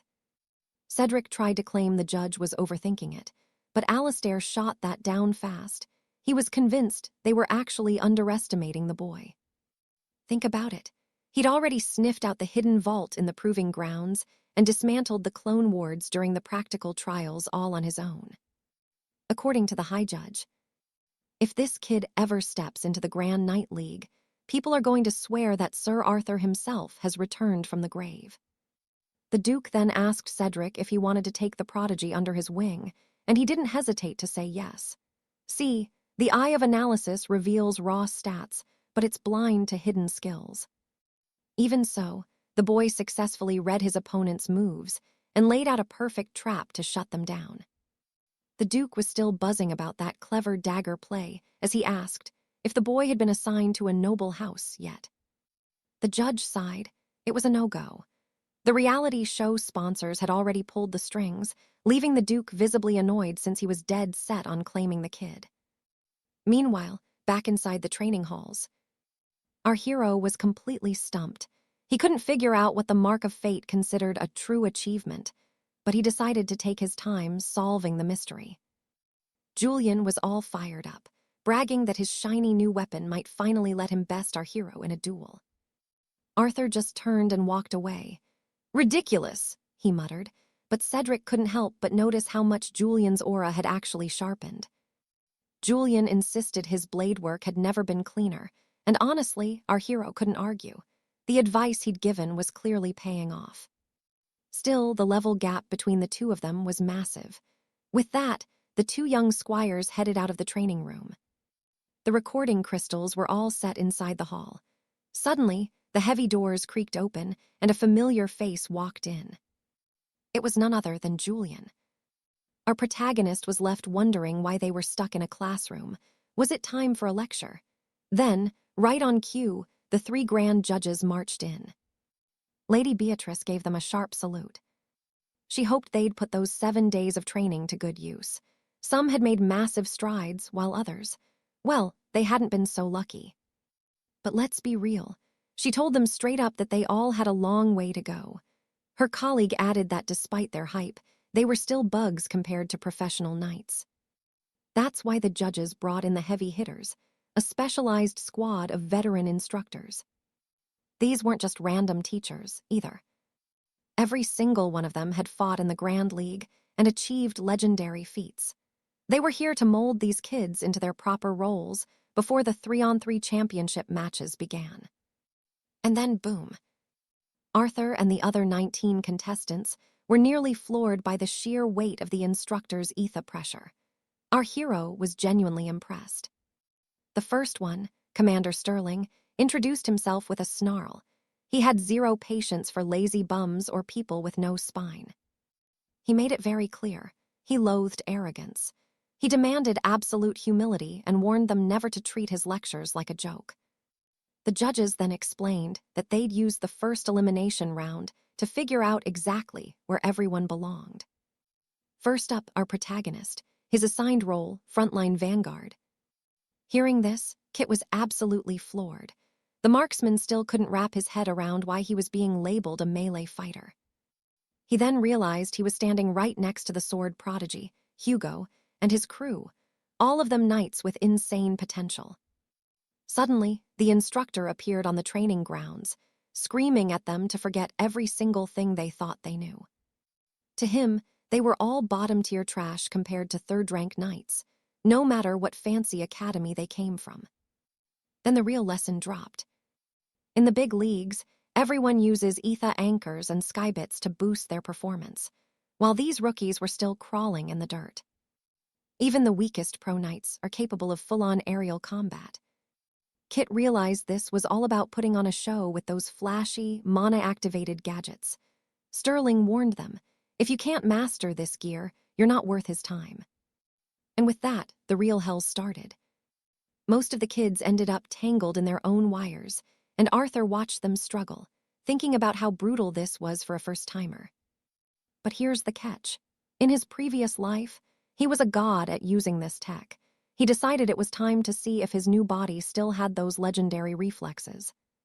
But just as he was about to make his move, over in the training yard, the head instructor was absolutely losing it, screaming at a recruit for being pathetic.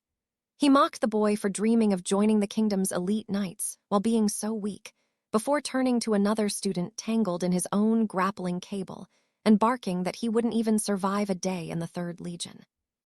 Our hero, Arthur, was having a seriously hard time focusing with all that mindless shouting echoing around the courtyard. He looked up and saw his friend, Cedric, struggling just as much, which honestly wasn't a surprise at all. See, the problem was that nobody had actually bothered to explain the proper technique to these recruits.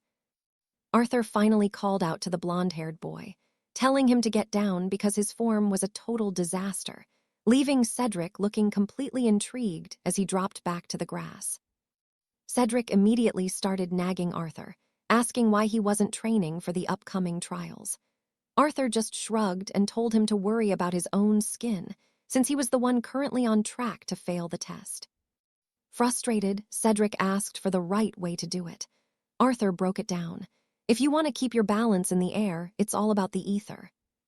He explained that a true swordsman needs to generate a magic rope of the perfect size, pouring a steady stream of mana into it, while focusing entirely on their center of mass. Once you're airborne, your core becomes the center of everything.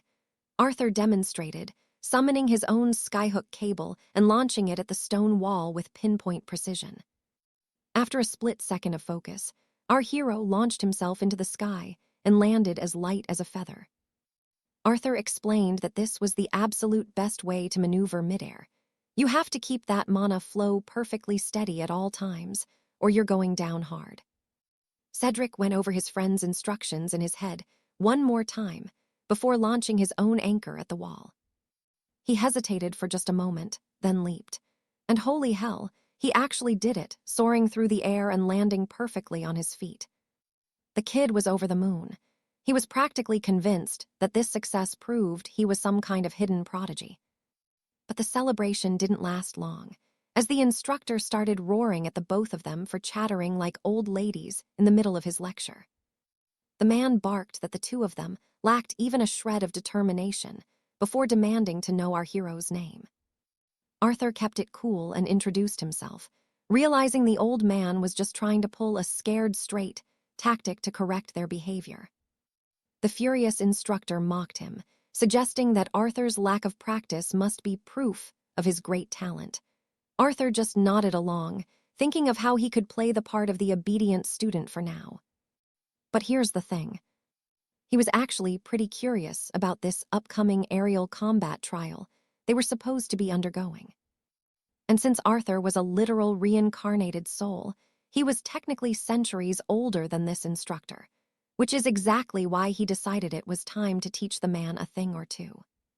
Sir Thorn didn't notice the look in Arthur's eyes, simply stating the test would begin shortly and telling everyone to brace themselves. Later on, Arthur's name on the melee fighter list was causing quite a stir among the three high-ranking judges. Lady Alina assumed someone had made a clerical error and assigned him to the wrong group by mistake. But Lady 𝒆𝒊𝒐𝒕 corrected her, explaining that the hero was a bit too prideful and needed to be humbled, which is why she purposefully placed him under the most brutal teacher, Sir Thorn. Her colleague finally realized the plan. 𝒆𝒊𝒐𝒕 was using a First Legion veteran just to intimidate and break a fresh-faced rookie. 𝒆𝒊𝒐𝒕 didn't care. She snapped that there was no turning back now and that there wasn't a problem. In her mind, the whole point of this program was to drag arrogant noble kids like Arthur back down to reality. Hard.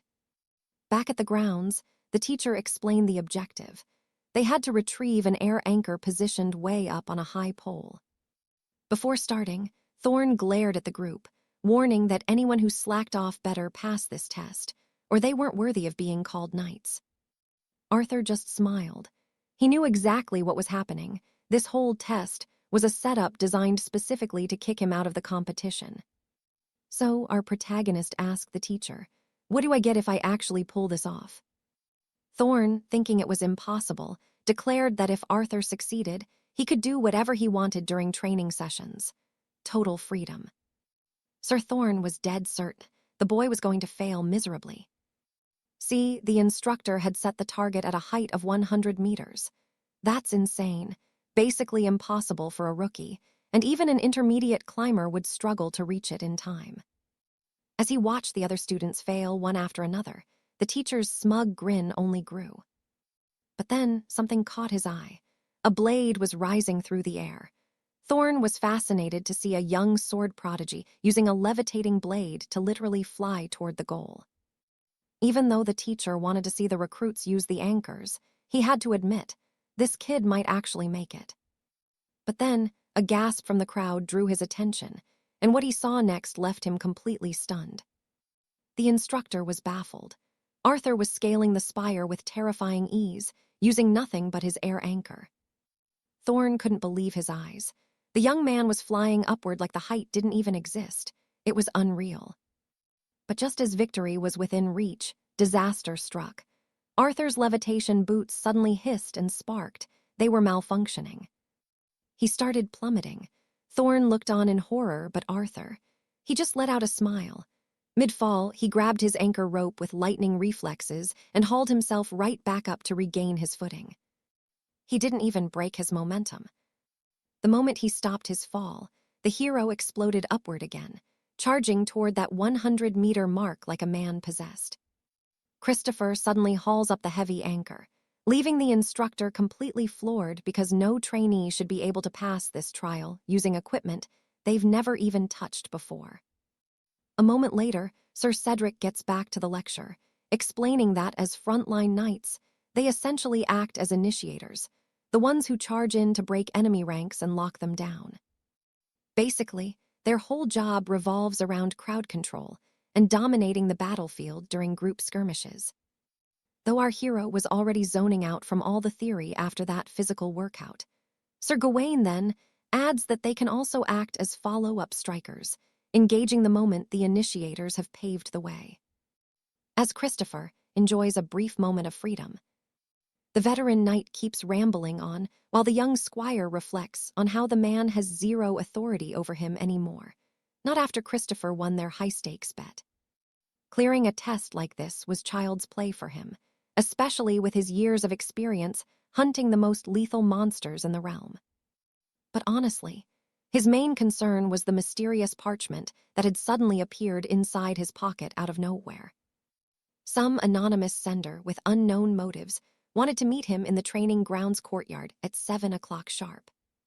Curious, Christopher decided he'd go check it out for himself. When he reached the meeting point, the place was dead quiet, making him assume some idiot was just playing a prank on him. But then his all-seeing eye caught a flicker of something strange. Just as he leaned in to inspect it, a hidden mechanism clicked, and the wall shifted to reveal a secret spiral staircase. Just like that, our protagonist descended into the hidden vault when a tall figure suddenly emerged from the shadows, blocking his path. It was none other than the Grandmaster of the Royal Knight Order, Lord Alastair Thorn. The old man smiled, clearly pleased the boy had actually shown up to his invite. Christopher didn't waste any time and called him out immediately. He pointed out how vague the note was before guessing this was some sort of intellect test, and asking why a man of his stature was lurking in a basement. The Grandmaster explained he'd been keeping a close eye on Christopher since the start of the Ascension trials, even though only one stage had been made public so far. But Alastair had seen way more than the public, watching the boy's private training and seeing movement speed and perception that were, frankly, legendary. The old man was fascinated by this new prodigy and admitted he was trying to predict the ultimate winner of the competition. Christopher realized instantly that the Grandmaster was pointing at him as the guaranteed champion. According to Alastair, the boy wasn't just destined for the elite guard. He was meant to surpass it entirely and reach the peak. Christopher then brought up the interesting view promised in the note. And the Grandmaster nodded. A secret vault swung open, revealing a horde of exalted tier weapons and legendary armor fit for a king. Christopher was genuinely confused. There was no obvious reason to show him a treasure room of this magnitude. The old man asked if he wanted them, and the answer was an obvious yes, especially since one of the blades was the exact sword he had wielded in his previous life. It was ***, a legendary greatsword he'd earned the right to carry after a massive victory in the past. The moment his hand gripped the hilt, it felt perfect, and it felt even better when the magical weapon mutated into a deadly repeating crossbow. Lord Alastair told him he could either borrow these relics, or he could just own them outright. The old man bragged that every single piece in this room was light years ahead of anything the Royal Forge of Moorland could ever conceive. Christopher just shrugged, calling them mere tools, before demanding the Grandmaster cut the small talk and get straight to the point.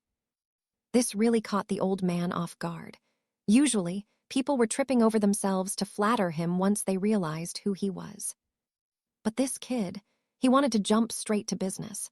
That was a rarity the Grandmaster hadn't seen in years. So the Grandmaster finally dropped the offer, join the Royal Knight Order. And he'd let him take any weapon he wanted from this entire room. Christopher asked, "What's in it for me?" which made the old man laugh, asking if he even knew the perks the order offered its members. Christopher confirmed he knew them, and he had zero use for them, before declining the offer and heading for the exit to catch his next trial, leaving the Grandmaster stunned.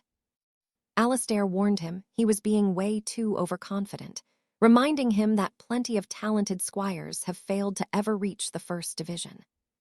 Yet, our hero didn't care. He said he only looked out for himself, thanked the old man for the exalted class tour, and vanished. Christopher made his way back up to the surface, leaving the Grandmaster alone and completely baffled by what just happened. A bit later, the classroom doors flew open. Julian came rushing in to check on his friend, panicking that Christopher was going to be late for the next session. Christopher told him he was responsible enough, but Julian pointed out how he's always on edge because of the boys' crazy stunts, like that bet with the teacher. The protagonist just smirked, explaining they wouldn't dare kick him out now. The audience would riot if their favorite star suddenly vanished from the program. A blonde knight asked Sir Christopher where he'd been. The answer: just a quick meeting with a mysterious old sage. People thought he'd jump at any offer, but Christopher knew better. With the secrets of his past life tucked away, he didn't need shortcuts to reach the top. Besides, a legendary blade from the Royal Forge of Morn was waiting for him once he won. So for now, he'd focus on becoming too big to ignore before making his big move. If everything went south, our legendary hero just laughed. He could always build his own order of knights from scratch. Shortly after that, the high judges stepped up. They hoped the lessons hit home because it was time for the 3-on-3 skirmishes in the capital's training district. The rules were simple: win and you move on. Lose, you're kicked out of the royal trials for good. Lady Arabelle was practically leaning forward in her seat, dying to see who would actually survive. Then came the kicker. The winners would get the Aethys Soul Stone for the next round. Christopher's eyes lit up. This was exactly what he needed. See, that stone purifies mana. Without it, he couldn't touch the high-level Aethys skills he was planning to unlock later. Now, he wasn't just playing around. He was more determined than ever to crush this second stage. Sir Michael announced that these fights would be broadcast to the entire kingdom. The real qualifiers were live, and the whole world was watching. Lady Arabelle explained the perk of being at the top. Whoever had the highest score in their class got first pick of their team.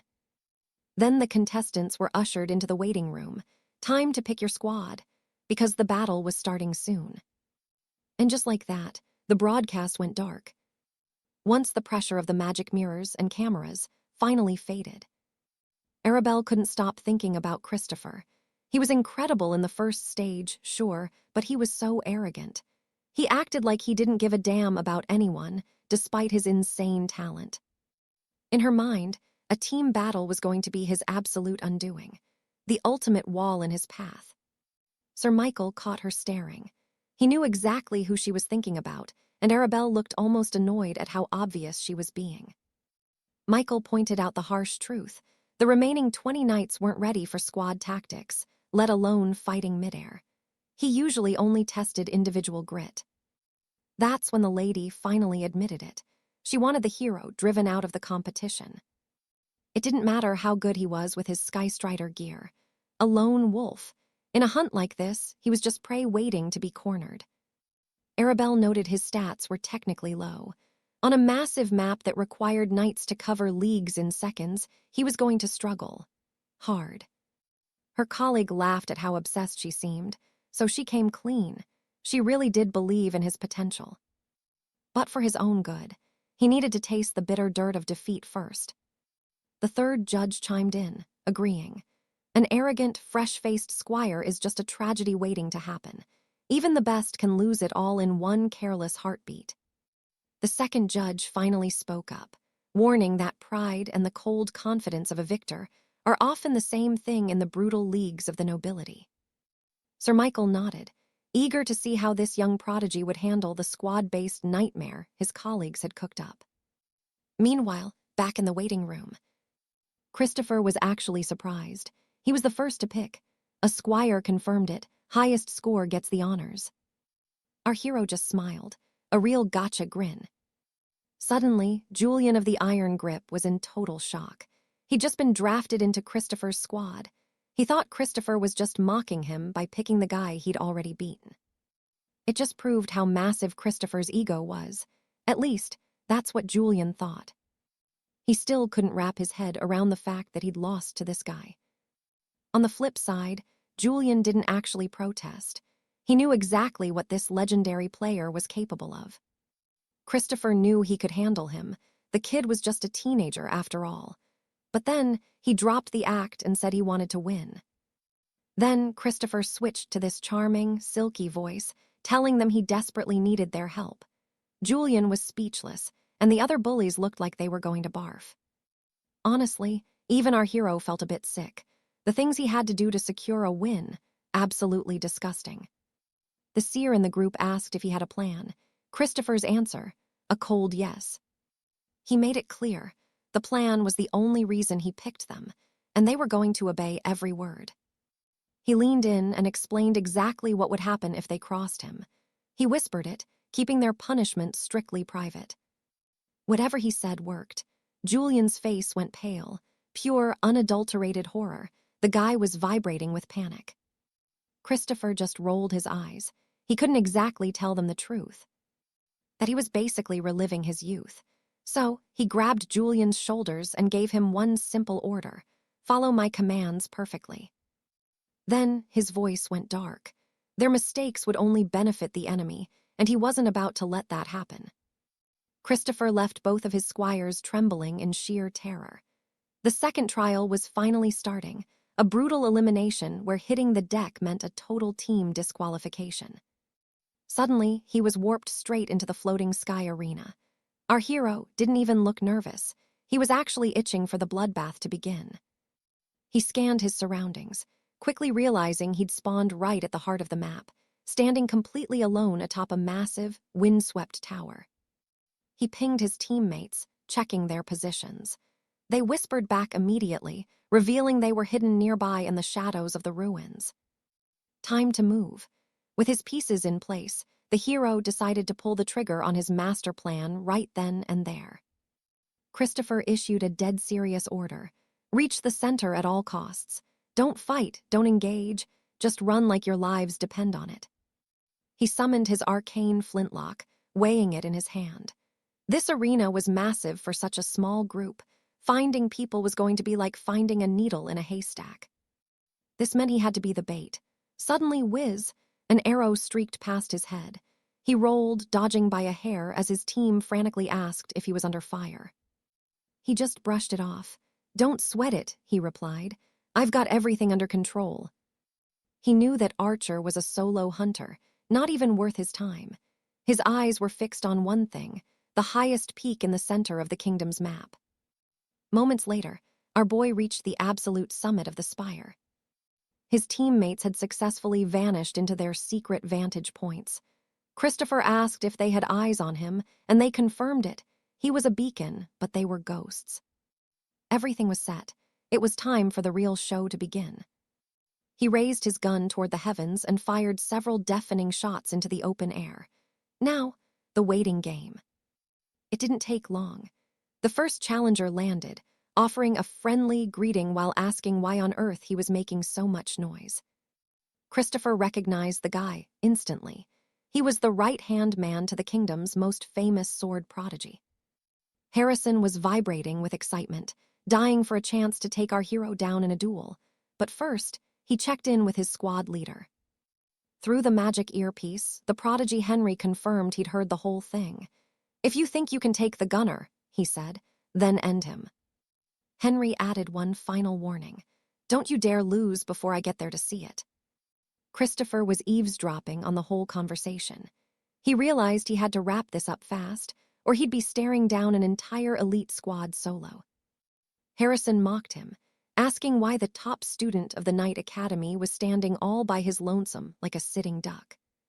He boasted that he was going to best him in a fair, head-to-head clash of steel and lead.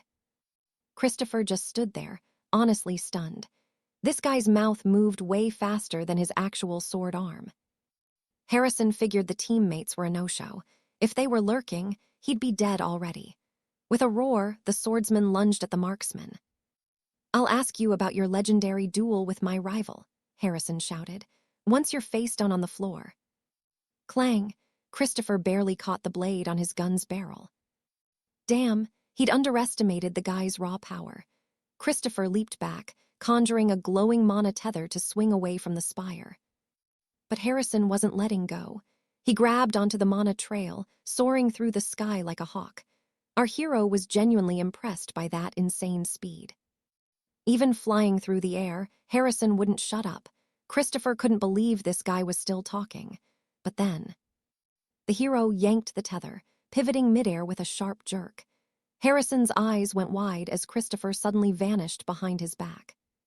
Christopher unloaded his clip at the swordsman's back, but the guy spun around and deflected the mana bullets like they were pebbles. Total failure. Christopher realized he had to keep running. The gun just wasn't packing enough punch to end this quickly. It made sense. Harrison was one of the most gifted fighters in the academy for a reason. Plus, this replica weapon was trash compared to the artifact he had before, and Christopher's mana reserves were hitting the red zone. Just as things looked bleak, Christopher sensed more presences entering the fray. Henry, the prodigy himself, stepped out of the shadows with a cold promise of defeat. Christopher didn't blink, he just signaled his team. Julian and Jane were locked and loaded in their hidden spots.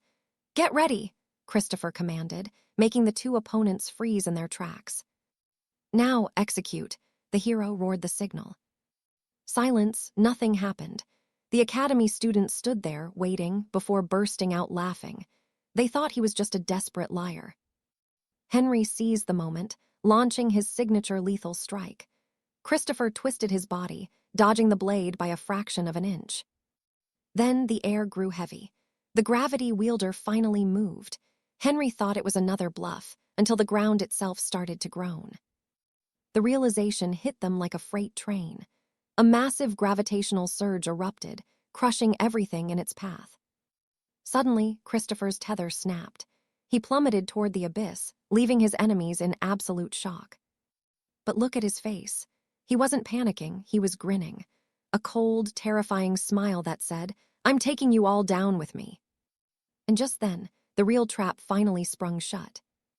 Suddenly, the magical safety cushions for the Academy Knights failed, sending everyone plummeting. But just as they reached the point of no return, Arthur's telekinesis flared to life. He caught his allies in a shimmering net of mana, leaving Hans and Hugo staring in pure shock as they continued to fall alone. The golden boy realized way too late that he'd been completely played. Just like that, the favorites from Team A were wiped out. With the threat gone, Arthur fired a grappling hook high into the rafters. Julian looked at Arthur, asking if managing that massive grab was a pain. But our hero just shrugged it off, giving credit where it was due and praising his other teammates' contribution too. Even Jasper had to admit the plan wasn't half bad. Mostly because he never thought his own powers could be twisted into a functional net like that. Arthur stood firm, knowing his strategy was the only way. Facing those elite academy students head-on would have been a death sentence. It was a brilliant gambit. Use Arthur as the bait, lure them into the gravity wielder's kill zone, then have the telepath freeze their descent while the enemies just dropped. Christian told everyone to stay sharp. The match was still live, and if the other teams figured out their little trick, things were about to get very messy, very fast. Right then, a system notification flashed across their vision. Arthur saw that the final member of the enemy squad had taken down all of Team B at the cost of her own elimination. The winners were locked in, the telepath first, then the gravity wielder, and finally the leader of Team C, the tactical genius himself.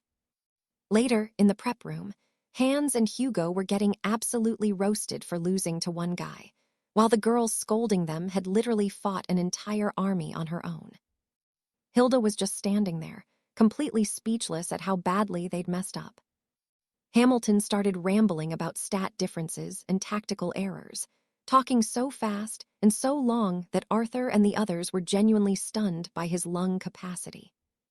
One of the legendary sword prodigies bowed his head, apologizing and claiming he should have done better since he knew what they were up against. Arthur wasn't having it, though, and called him out on his attitude. The guy was always beating himself up whenever things went sideways, and Arthur realized the kid was seriously underestimating his own massive talent. But then came the real shocker. Arthur's own teammates approached him, actually apologizing for being such jerks in the past. Talk about a plot twist. An embarrassed Jasper immediately bolted from the room, leaving Arthur actually smiling. He'd finally found a soft spot in the academy bully. Meanwhile, Lord Eris was reeling from Arthur's easy victory, while the other judges gossiped about how a guy with that much tactical brilliance could take down such a powerhouse team. The exam wasn't even supposed to test strategic thinking, which left the High Lady of the Court absolutely floored by his performance. Grandmaster Aurelius finally realized just how insane it must have been to lead a team of people who hated his guts, concluding that Arthur's real gift wasn't just power, it was pure leadership. The announcer's voice boomed, declaring, that round one was officially over. Team C walked away with 5 points and a promised reward, a rare mana flow stone for every member. Seeing that, Arthur finally breathed a sigh of relief. This stone was exactly what he needed to evolve his full bloom skill to the next level. The commentator hyped up the crowd, explaining how these stones would push their mana to the absolute peak of the kingdom, and eventually, the world. Then came the kicker. All the losers from the qualifiers were headed to a brutal knockout round, where the judges would cull the weak based on pure performance. This sudden twist caught Arthur off guard. This was a show, after all. But when he checked the list of fallen participants, his heart sank. His best friend was right there on the chopping block. The official then explained the new rules. A secure area game mode where contestants had to pair up in teams of 2. The goal, hold a specific zone for 60 seconds, but there was a bloodier way to win, too. You could just rack up the highest body count. The team with the most kills by the end of the match would get an automatic pass to the next round. He added one more thing. The losers could actually pick winners to partner with, since the winners had nothing to lose by helping out. With that bombshell dropped, the knockout round was set for the very next day. Back in the lounge, Arthur realized his instincts were spot on. The 2 strongest knights in the room had already formed an alliance to guarantee their spot at the top. Meanwhile, his friends were struggling. According to Christian, the talented Dorian just didn't have the grit or experience to survive a knockout brawl like this. Suddenly, Dorian spotted Arthur and came sprinting over, looking like a man on a mission. He started begging Arthur to be his partner, but our hero shot him down immediately. No hesitation. That didn't stop him, though. Dorian started pleading, arguing that since Arthur basically taught him everything he knew about the rapier, he was technically his master. He couldn't just leave his pupil to rot. Arthur was stunned by the logic, but looking at Dorian's pathetic puppy eyes, he finally gave in. After all, he had nothing to lose, and his friend's joy was honestly kind of infectious. Alistair was practically itching for a chance to test out his shiny new reward. He laid it out straight. Julian needed to shut up and follow orders, because this was the very last time he was carrying him. And just like that, our cheerful knight and one very annoyed marksman became the oddest duo in the knockout round. Later that night, Alistair finally pulled out the Mana Heart Stone, ready to do work. See, this thing is a beast. You can either absorb it slowly for a massive mana boost, or burn it all at once to evolve a skill rank. Our hero was grinning. The item worked exactly like it did back in his previous life. So, without a second thought, he just tossed the whole thing into his mouth and swallowed it. Boom, just like that, his oracular sight got a massive upgrade. alongside alchemical forging and his aura bloom, which finally hit rank D+. Even the 2 passive talents he'd squeezed out of his aura bloom got a nice little power-up. Alistair was feeling himself, stats boosted, main skills promoted, and even his innate talents were looking sharper than ever.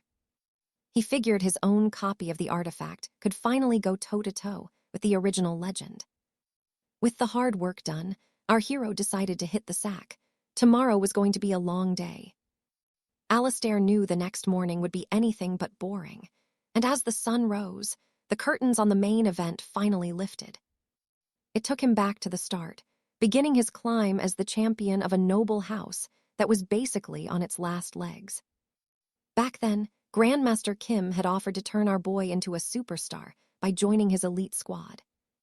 The catch, he had to trigger his aura bloom early to hit the tournament's power level, but Alistair had his doubts. He wanted that skill to cook a bit longer. The Grandmaster was persistent, though, promising Alistair a spot on the team without forcing him to fight. But eventually, the pressure was too much, and he finally caved and activated the bloom before it was ready. The Grandmaster was thrilled, and at first, Alistair went on an insane winning streak that made him a household name across the kingdom. But since he'd rushed the awakening, our hero suddenly hit a wall and lost his competitive edge. Alistair bolted upright in bed, gasping for air after that total nightmare of a memory. That failure was exactly what he was trying to bury deep in the past. But this time, things are different. His aura bloom is still dormant, and he's got everything he needs for a perfect start. He wasn't getting cocky, though. He knew he had a long road ahead, considering he could only just barely handle the top rookies of this era.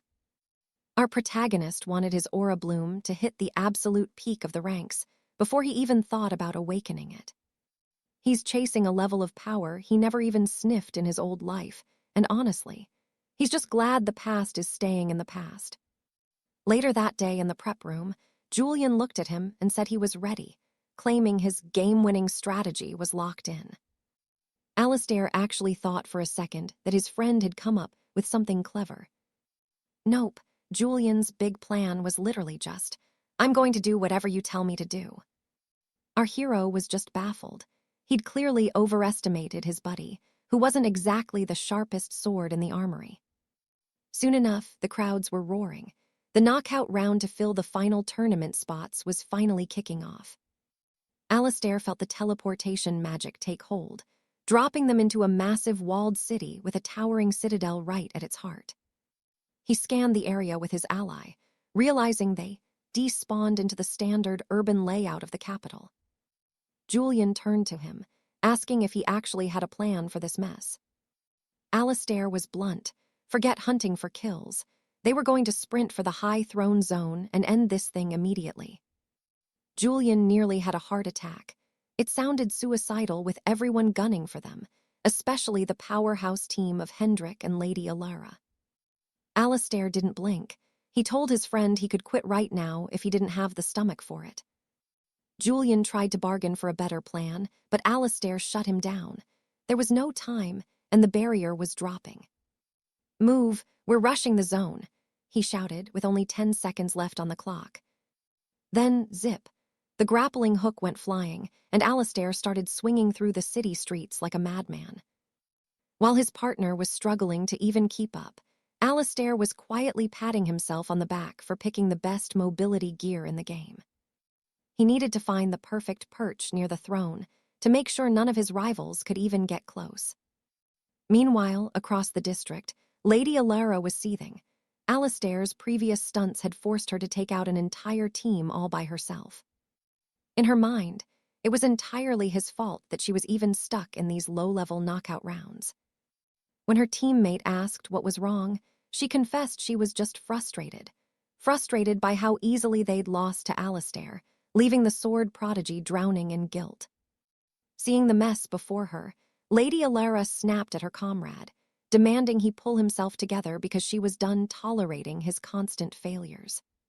Sir Harold tried to warn her that Alistair was a threat they couldn't ignore, but the lady shut him down instantly, claiming she already had a master strategy in motion. Back in the second trial, the 𝒆𝒔𝒔𝒔 could have wiped out the entire northern team alone if she hadn't been suppressing her true magical limits. But this time, the gloves were off, and she was stepping onto the field at full power because losing wasn't an option anymore. Her plan was simple: charge the young marksman and force a close-quarters brawl, knowing his deadly skills were only effective at a distance. Sir Harold hated the idea of a frontal assault, but with no other choice, he gritted his teeth and followed her lead. And just like that, the team of highborn geniuses began their march toward the heart of the battlefield. Meanwhile, our hero Alistair checked in on his companion, who could barely catch his breath trying to keep up with the marksman's localized wind stride. Alistair had already secured the perfect sniper's nest, planning to pin down their rivals until they could seize the royal altar together. Sir Julian was sweating bullets, worried that camping in such an open spot would turn them into a target for every knight on the field. But Alistair remained calm, spotting 2 enemies in the distance and ordering his snowy companion to stay low and move on foot rather than soaring through the clouds. With his target locked, the hero raised his enchanted flintlock and squeezed the trigger. Boom! The bullet tore through the air, finding its mark and striking the enemy huntress directly in the head as her partner watched in absolute horror. Just like that, the first contestant was magically ejected from the grand knockout round. Alistair checked his sights, realizing his destructive output was just as lethal as it had been during the opening trials. He compared the weight of the shot to the legendary Sir Ethan's power, only to realize he had surpassed even his own past prime. The remaining member of House F tried to bolt for cover, but Alistair's hawk-like vision caught him instantly, ending his run with a single, clinical shot. Sir Julian, drawn by the sound of the thunderous cracks, noted that the other noble houses had finally begun their desperate infighting. Alistair confirmed those were his shots, doing the talking before barking strict coordinates for his team to regroup at his tower. The master marksman was ready. It was time to start racking up the kill points. Up in the observation deck, Lady Margaret was fuming, unable to process the absolute slaughter happening on the screens.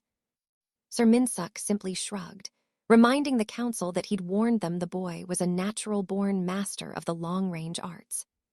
Councillor Arojo whispered a theory that this wasn't an old skill, but something entirely new, though the others couldn't wrap their heads around it. They'd seen Alistair use basic firearms before, but if he was already this good, why would he have struggled so hard to find a weapon during the first trial?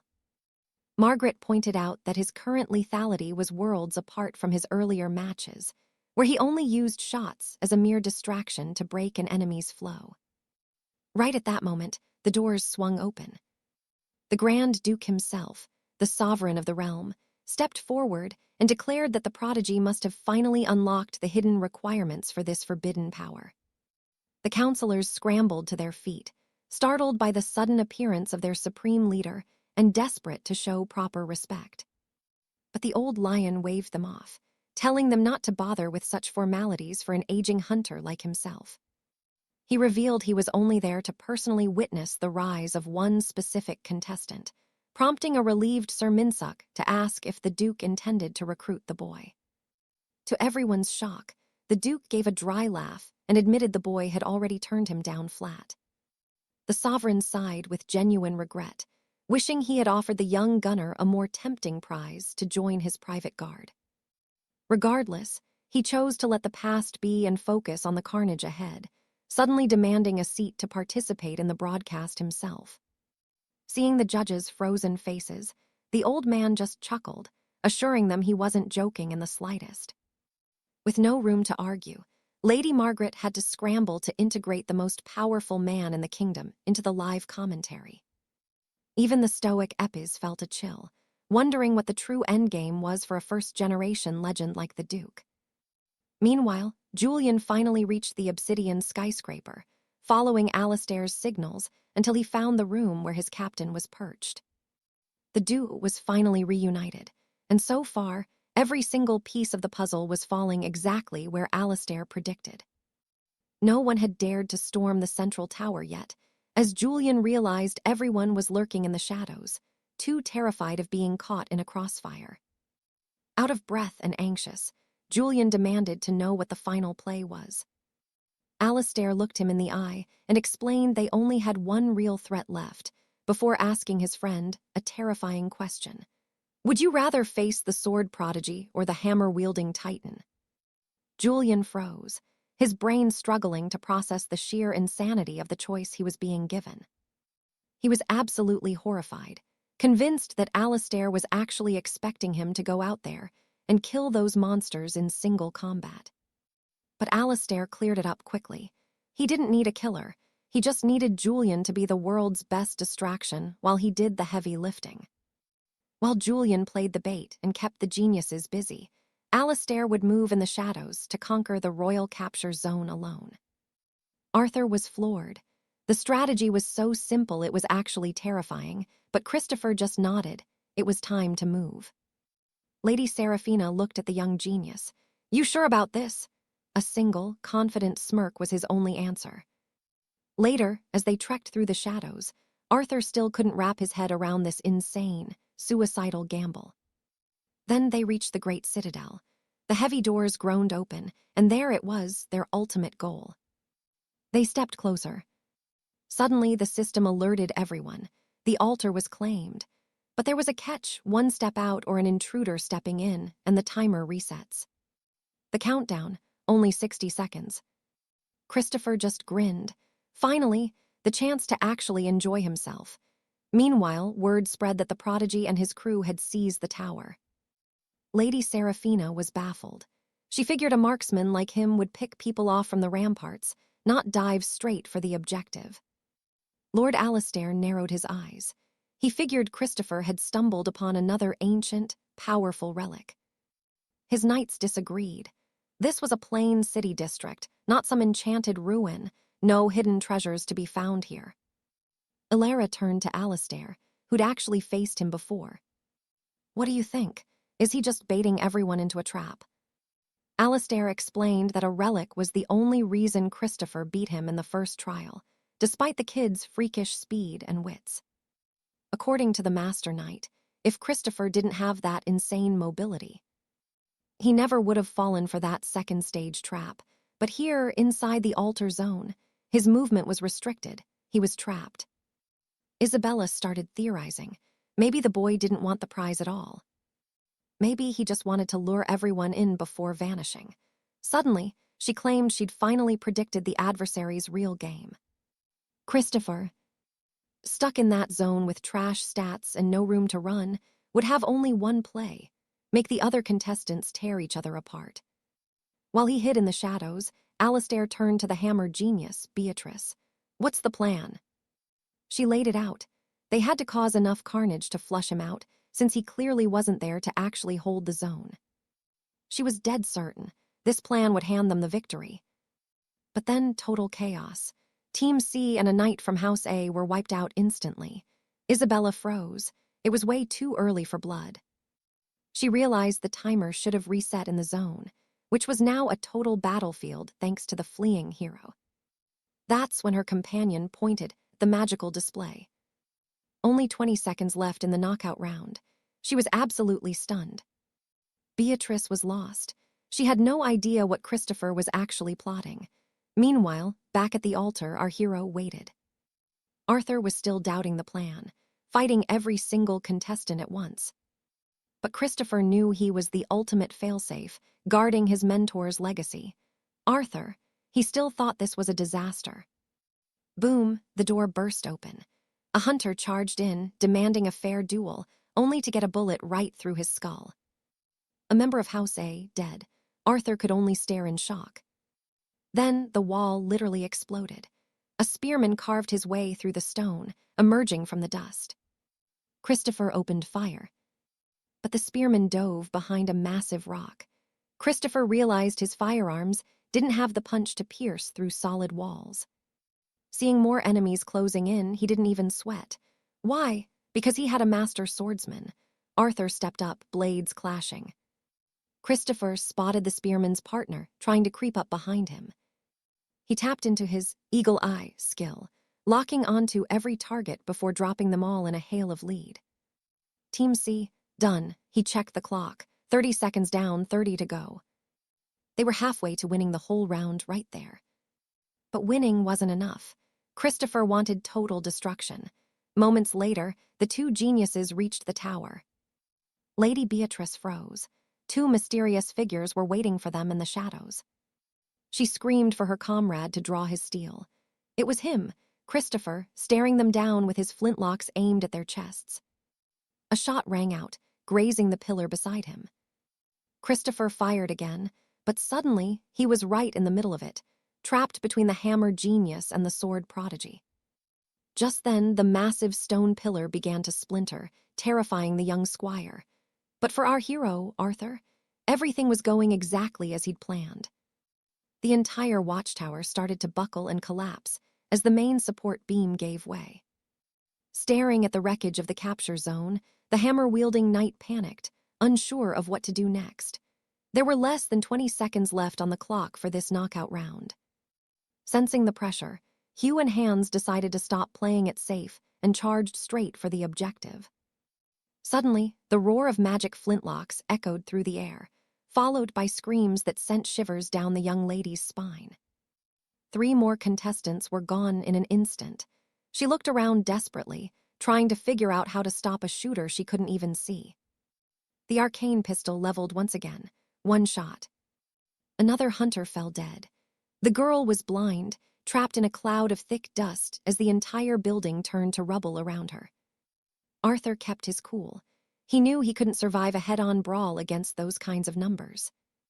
So he activated it, his all-seeing sight. He locked onto his next target. This feeling, it was nostalgic. He remembered his past life as the legendary Tristan. His team was failing, and everyone doubted they'd even make it past 9th place. That's where it all started. Back then, Tristan was the last man standing for House Locksley against the full might of the Redmont Knights. Tristan was fueled by pure grit, determined to win and save his house from the shame of a 9th place finish. Just like he'd done moments ago, he aimed his weapon at the pillar and brought the whole thing down. The crowd thought he'd lost his mind. They assumed it was a desperate suicide mission. But they were wrong. The young man was more focused on victory than ever before. What happened next shocked everyone. In the middle of a collapsing ruin with 0 visibility, Arthur didn't miss a single shot. He just kept firing. In the blink of an eye, 3 members of the Redmont elite were wiped out. The audience was stunned. Arthur had already taken down 6 players on his own, 1 left.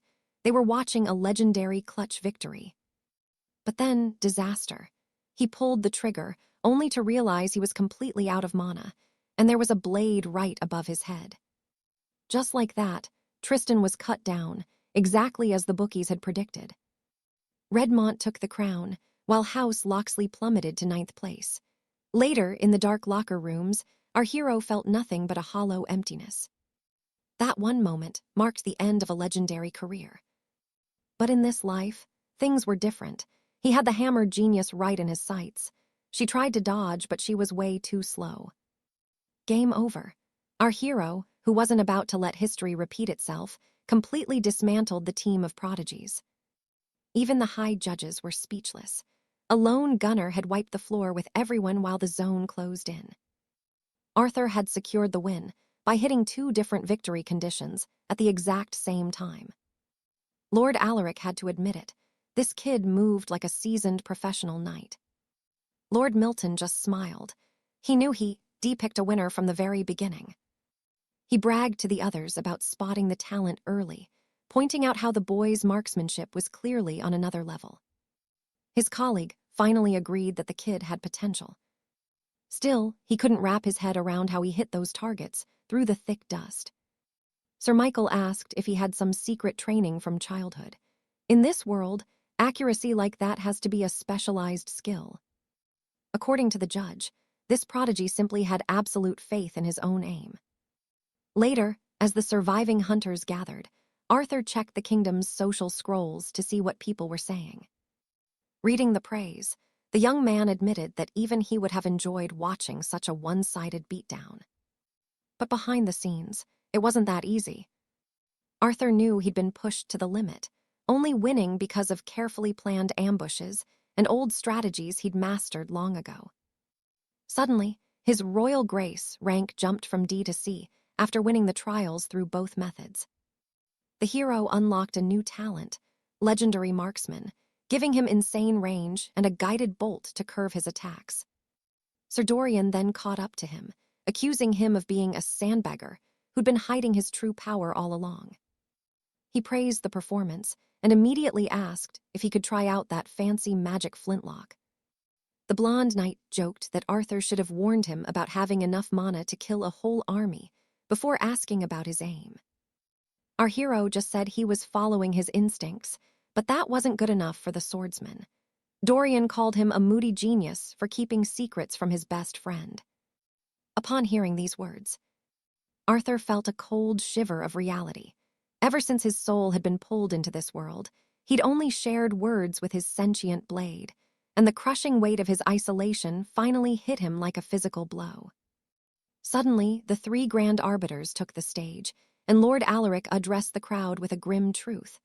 The path of a knight isn't for everyone, because in this world, raw potential is the only thing that separates a legend from a corpse. The Arbiters made it clear. They were only looking for the future protectors of the realm, and their expectations were sky-high. Lady Alara stepped forward and looked across the sea of faces, stating that everyone still had a shot at glory, but this was no time to celebrate. The real slaughter was just beginning, and with a sharp smile, she welcomed them all to the Champions League.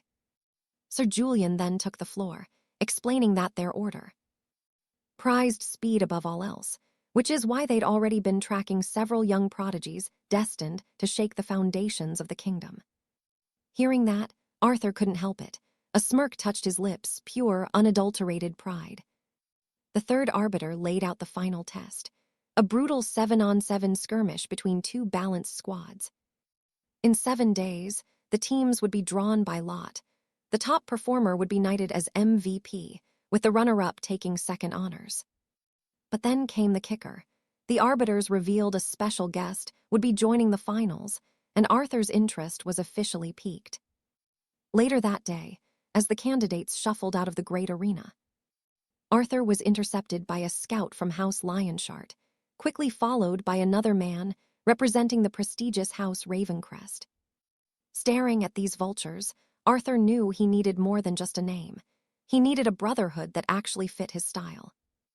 Arthur didn't waste time, pulling them into a private chamber to talk business, and once the dust settled, our hero was staring down 4 different scouts, telling them straight, "There are a lot of you, start talking. Give me your best terms right now." The first man stepped up, a headmaster from St. Michael's Academy, boasting that they were his golden ticket to the royal courts, even offering to send him to foreign empires with elite tutors through their exclusive exchange programs. Arthur wasn't impressed. He cut the man off, reminding him that the line was long and he needed to hear something that actually mattered, and fast. The headmaster caved, offering 200,000 gold sovereigns a year, plus a massive 100,000 gold signing bonus. Another scout jumped in immediately, promising an even bigger bonus and a salary so high they couldn't even put a cap on it yet. It was a hell of an offer, and Arthur felt the temptation tugging at him. But money wasn't the goal. He needed the power to choose his own path, his own team, regardless of the coin. He realized right then that signing with any of these high and mighty houses might just be a mistake. The third scout matched the others and went one step further. "Accept my offer, and I'll give you anything your heart desires." Arthur tested them. "Can I build my own squad from the ground up?" he asked. The room went silent. Neither scout could say yes, and Arthur realized his freedom wasn't part of their generous deal. The scouts finally gave up, sliding their business cards across the table and promising to see if they could meet his impossible demands. For a new adventurer like him, those offers were insane, the kind of wealth most people only dream of. But then he noticed something. One man was still in the room, and there were only 3 cards sitting on the table. Arthur turned to the silent stranger, and a man named Silas introduced himself as a scout for the Outsiders, a minor group that might actually give him what he wanted. Arthur frowned. He'd never heard of them, must be a bottom-tier squad struggling in the minor circuits. Silas was honest. No massive bonuses, no chest of gold. But he was offering Arthur total command over the team's roster. When Arthur asked about the current roster, Silas admitted the truth. Most of their contracts were up, and the current members were basically ready to hang up their swords. In other words, the team was a blank slate, waiting for Arthur to handpick every single member who would join him. Arthur considered it. They were broke, sure, but they were offering the one thing gold couldn't buy: total control. Of course, the catch was obvious. He'd be leading a bunch of nobodies and rookies. Sensing Arthur's doubt, Silas started to sweat and practically begged for a meeting with their president, who was apparently desperate to bring Arthur into the fold. While the young warrior weighed his options, Silas kept pushing for the meeting, and finally Arthur gave a slight nod. "I'll consider it," he said. And just like that, Arthur was left in the quiet room with 4 cards, and one very difficult choice to make. Julian had 2 paths: pick one elite partner for a Tier 3 Pro League salary, or lead a bunch of rookies in the lower tiers. But in the end, everything rested on how he performed. As he walked out, his friend Leo was already waiting, desperate to know if any high-noble houses had made an offer. Leo explained he'd been hanging around the academy just to catch Julian before he left. The blonde knight then leaned in, asking what kind of deals were actually on the table. When Julian mentioned a massive salary and a 300,000 gold bonus, Leo was absolutely floored. Leo knew the academy was just a training nest with no pay, unlike the lucrative Tier 3 league. "So," Leo asked, eyes wide, "did you actually pick a squad yet?" Julian shook his head. He hadn't decided. Leo couldn't believe it. Those offers were a king's ransom. But the real shock came next. Julian was demanding the right to handpick his own teammates. It sounded insane. Julian was talented, sure, but he was still just a rookie. Even Leo had to admit that. Leo realized Julian wasn't being arrogant. He was just claiming what his talent had already earned him.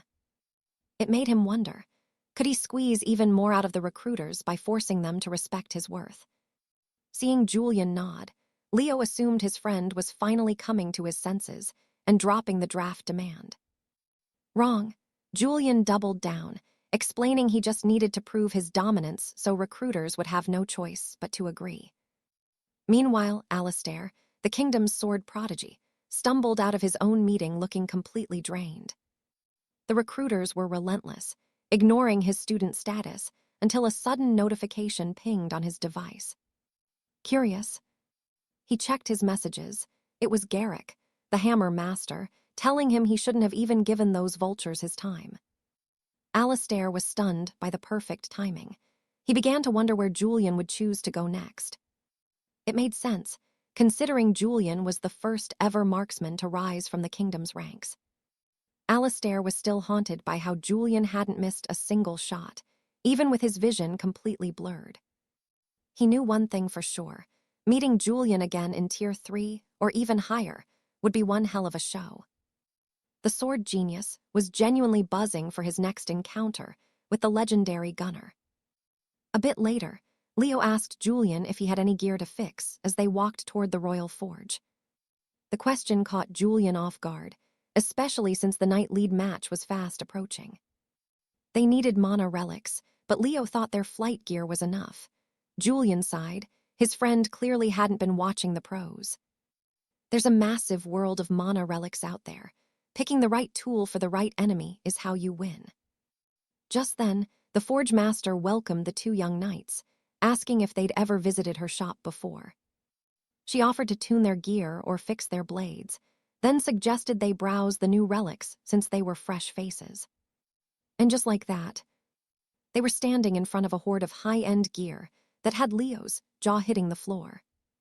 The shopkeeper asked if he needed a hand choosing a relic, and Leo jumped at the chance. He pointed at Julian, joking that his friend didn't have a clue when it came to magical gear. She explained that standard gear wasn't everything. Relics fell into 4 categories: offense, defense, and mobility. Leo waited, confused, because she'd only listed 3 types. Then came the kicker. The fourth category was specialized relics, items that defied all normal rules. Describing them was tough. They were usually custom forged for one very specific, very deadly purpose. Leo asked if Julian wanted one, but Julian refused. He needed versatile gear, not a one-trick pony. The lady nodded. Specialized gear is for a specific hit or a specific foe, while standard gear is for the long haul. To prove it, she pulled out a mana shield, designed to snap a protective dome around the user. Leo looked at it and wasn't exactly impressed. It wasn't popular in the leagues, so she explained it was a last resort item with a heavy cooldown. Julian couldn't help but laugh at how little Leo actually knew about combat gear. Leo just shrugged, admitting he'd honestly never even seen stuff like this before. Alistair laid it out. These artifacts are for the backline archers who can't take a hit, unlike the heavy-armored knights, helping them set up the perfect counterstrike. He told the rookies straight up, "You've got to know which relic fits your role and how it stacks with the rest of your gear." Seconds later, the projectile flew and boom, a massive explosion rocked the training ground. "That's an 𝒃𝒊𝒂, Alistair explained, looking at the young lad. "Think this is enough to tip the scales for you?" Julian chimed in, claiming these items had to be paired with a marksman's bolts to really maximize that explosive impact. But Alistair shut that down fast. No way an 𝒃𝒊𝒂 that big fits on a standard arrow, a logic even the swordsman couldn't argue with. Still, it got him thinking. If he used his 𝒃 to shape-shift the energy, he might actually pull it off. Then, Julian pointed toward the wind step artifact, suggesting it to his friend. It was all about the getaway. That burst of speed could be the difference between life and death when an enemy closes the gap. Alistair smiled, interesting, as he snatched the relic, vanished, and suddenly had his weapon pressed right against Julian's skull. "Actually," Alistair whispered, "it's better for the ambush. Kill them before they even think about popping a mana shield." Julian, being Julian, just wanted to grab every single relic on the table. Not gonna happen. Alistair reminded him their mana pools were limited, and the tournament rules only allowed a specific number per match. Decision time. Alistair locked in the wind step, then turned to his buddy to see what he'd finally opted for. The boy just sighed, totally stuck because nothing they'd seen so far felt right for his specific style. Alistair went quiet for a moment, his mind racing through possibilities. Suddenly, the veteran player found it, the perfect relic. He reached out and handed it over, leaving his friend looking completely baffled. Moments later, the finalists were gathered in the stadium. The announcer thanked them for coming before stating the final trial would take place in 6 days. This was it, time to announce the arena for the finals and the teams that would be clashing for glory. The arena, the sanctuary of the ancients, a sprawling mountain forest filled with massive, haunting statues of forgotten gods. Seeing that it was basically a tower climb dungeon, Alistair felt that familiar rush of excitement. He knew this place like the back of his hand. He'd bled and fought in this sanctuary countless times in his past life. Then came the rosters. First, the blue team. Then, flashing on the massive screen, the red team, with our boy Alistair right at the center. Lady Alara made it clear. The judges expected flawless teamwork now that everyone knew exactly who their allies were. Alistair almost laughed, building real bonds in just 6 days. Ridiculous. But then the judges dropped a bombshell. Sir Thorn stepped forward and announced that the Lord Commander himself would be entering the match, as an enemy to both teams. Complete silence. The finalists were paralyzed with shock, and even Alistair couldn't believe what he was hearing. Every eye in the stadium turned toward the man in question. The old man smiled, saying he expected greatness, and his appearance was a token of appreciation. Pure terror started sinking into the rookies' hearts. "Dismissed," the judges called out, wishing them all luck in proving they weren't just cannon fodder on that stage. As the Lord Commander was exiting the stadium, someone stepped out from the shadows to intercept him. Intrigued, the old lion turned around to find the young prodigy standing right there, asking if he needed something. Alistair didn't blink. He stated he wanted to return a recruitment token, which caught the old man completely off guard. He explained how a recruiter tried to get him to meet the real boss, who turned out to be the Lord Commander himself. See, the Silver Griffins were a bottom-tier squad in the 3rd Division, the kind of trash Team Alistair would normally forget.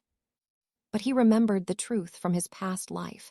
The head of the Knights Alliance was secretly the president of that very team. The old man chuckled, but then his face went stone-cold serious, a shift that would have made a lesser man crumble. "How do you know that?" the Duke hissed, since another man was the official lead. "Alistair just played it cool. I see things others don't." Perfect.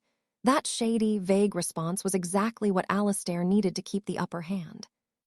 Now, the old man would assume Alistair had some legendary skill that allowed him to read thoughts, making him second-guess every single move. The commander actually found it funny. He never imagined a skill existed that could peel back this kind of information. Fine then. The old man formally introduced himself as the master of the Silver Griffins and the Alliance head, offering Alistair a deal. This was it, the exact moment Alistair had been calculating for since the very beginning. He looked the most powerful man in the kingdom in the eye and gave his price. He wanted full ownership of the Silver Griffins. A little later, the Duke's subordinate asked if the kid had handed over the business card, and the Duke just nodded. Game on. The advisor just couldn't believe it. To him, Arthur's demands were pure insanity. There was no way this kid was worth that kind of gold. It reminded the Duke of that legendary northern longbowman who once demanded total control over the realm's military assets. Talk about a steep price. Sure, Arthur was the rising star of the Royal Academy's newest class, but let's be real for a second. He was still just a squire, just like the rest of them. But the Duke leaned back, eyes twinkling, because Arthur had just thrown a brand new proposal on the table that actually piqued his interest. So the Duke laid it all out, a high-stakes wager on the outcome of the upcoming tourney. Arthur actually claimed he'd take down both the Duke and the rival kingdom's squad. The advisor nearly choked on his drink, thinking the kid had officially lost his mind. But the old Duke, who planned to hold back his true power the entire time, just smiled. If the boy actually pulls this off, he might just be worth every penny he's demanding. Still, the advisor wasn't buying it. The odds, absolutely stacked against the kid. Then the Duke dropped the real bombshell. During their last talk, Arthur told him that if he wins the bet, he'll be the one recruiting the Duke into his service. Pure arrogance, right? The advisor was absolutely floored by the nerve of it, but the Duke, he found the whole thing fascinating. Doubts aside, the old man decided to give our hero a shot. Time to see if this squire actually had the steel to back up his talk. Meanwhile, back with the squad, Arthur didn't mince words. "Anyone here got a problem with me being captain?" He fully expected Julian, the star swordsman, to challenge him for the spot. Instead, the guy was just staring at Arthur with this creepy, fascinated look that made him seriously uncomfortable. Arthur scrapped their old plan immediately. Everything was going to revolve around him and Gareth, since they were clearly the two most capable fighters on the team. He sketched a quick map of the valley in the dirt. The rival squad, they were definitely thinking the exact same thing they were. Since they were heading into the Valley of the Ancients, Phase 1 was simple. Hunt the smaller beasts first to build up their strength.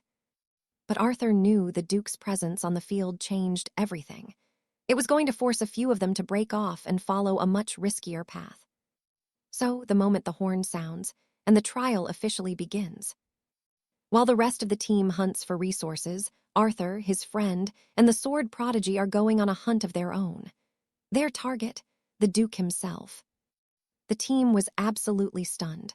Arthur had to spell it out for them. This strategy wasn't about avoiding the old man, it was about taking him down. Gareth thought it was a suicide mission. 3 squires against a legendary Duke. Even if he's holding back, that's a mountain they can't climb.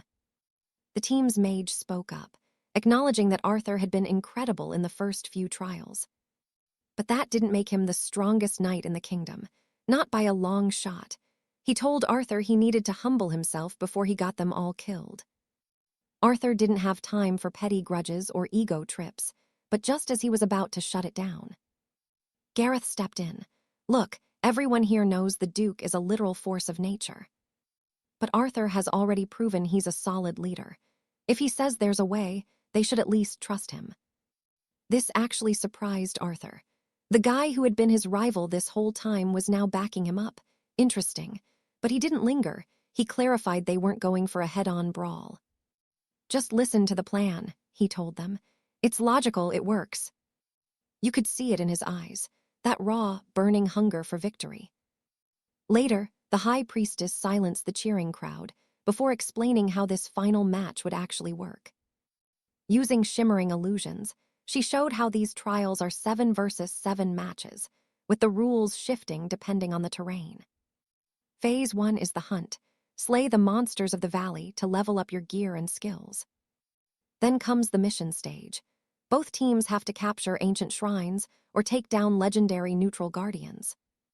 And the finale, a massive team clash. According to the priestess, no 2 matches are ever the same because the missions change with the map. Then the announcer dropped the big one.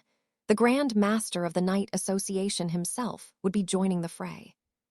The squire's roles were clear, but now everyone wanted to know exactly what the Duke would be doing out there. It was explained that the old man would be entering the match as a neutral boss monster.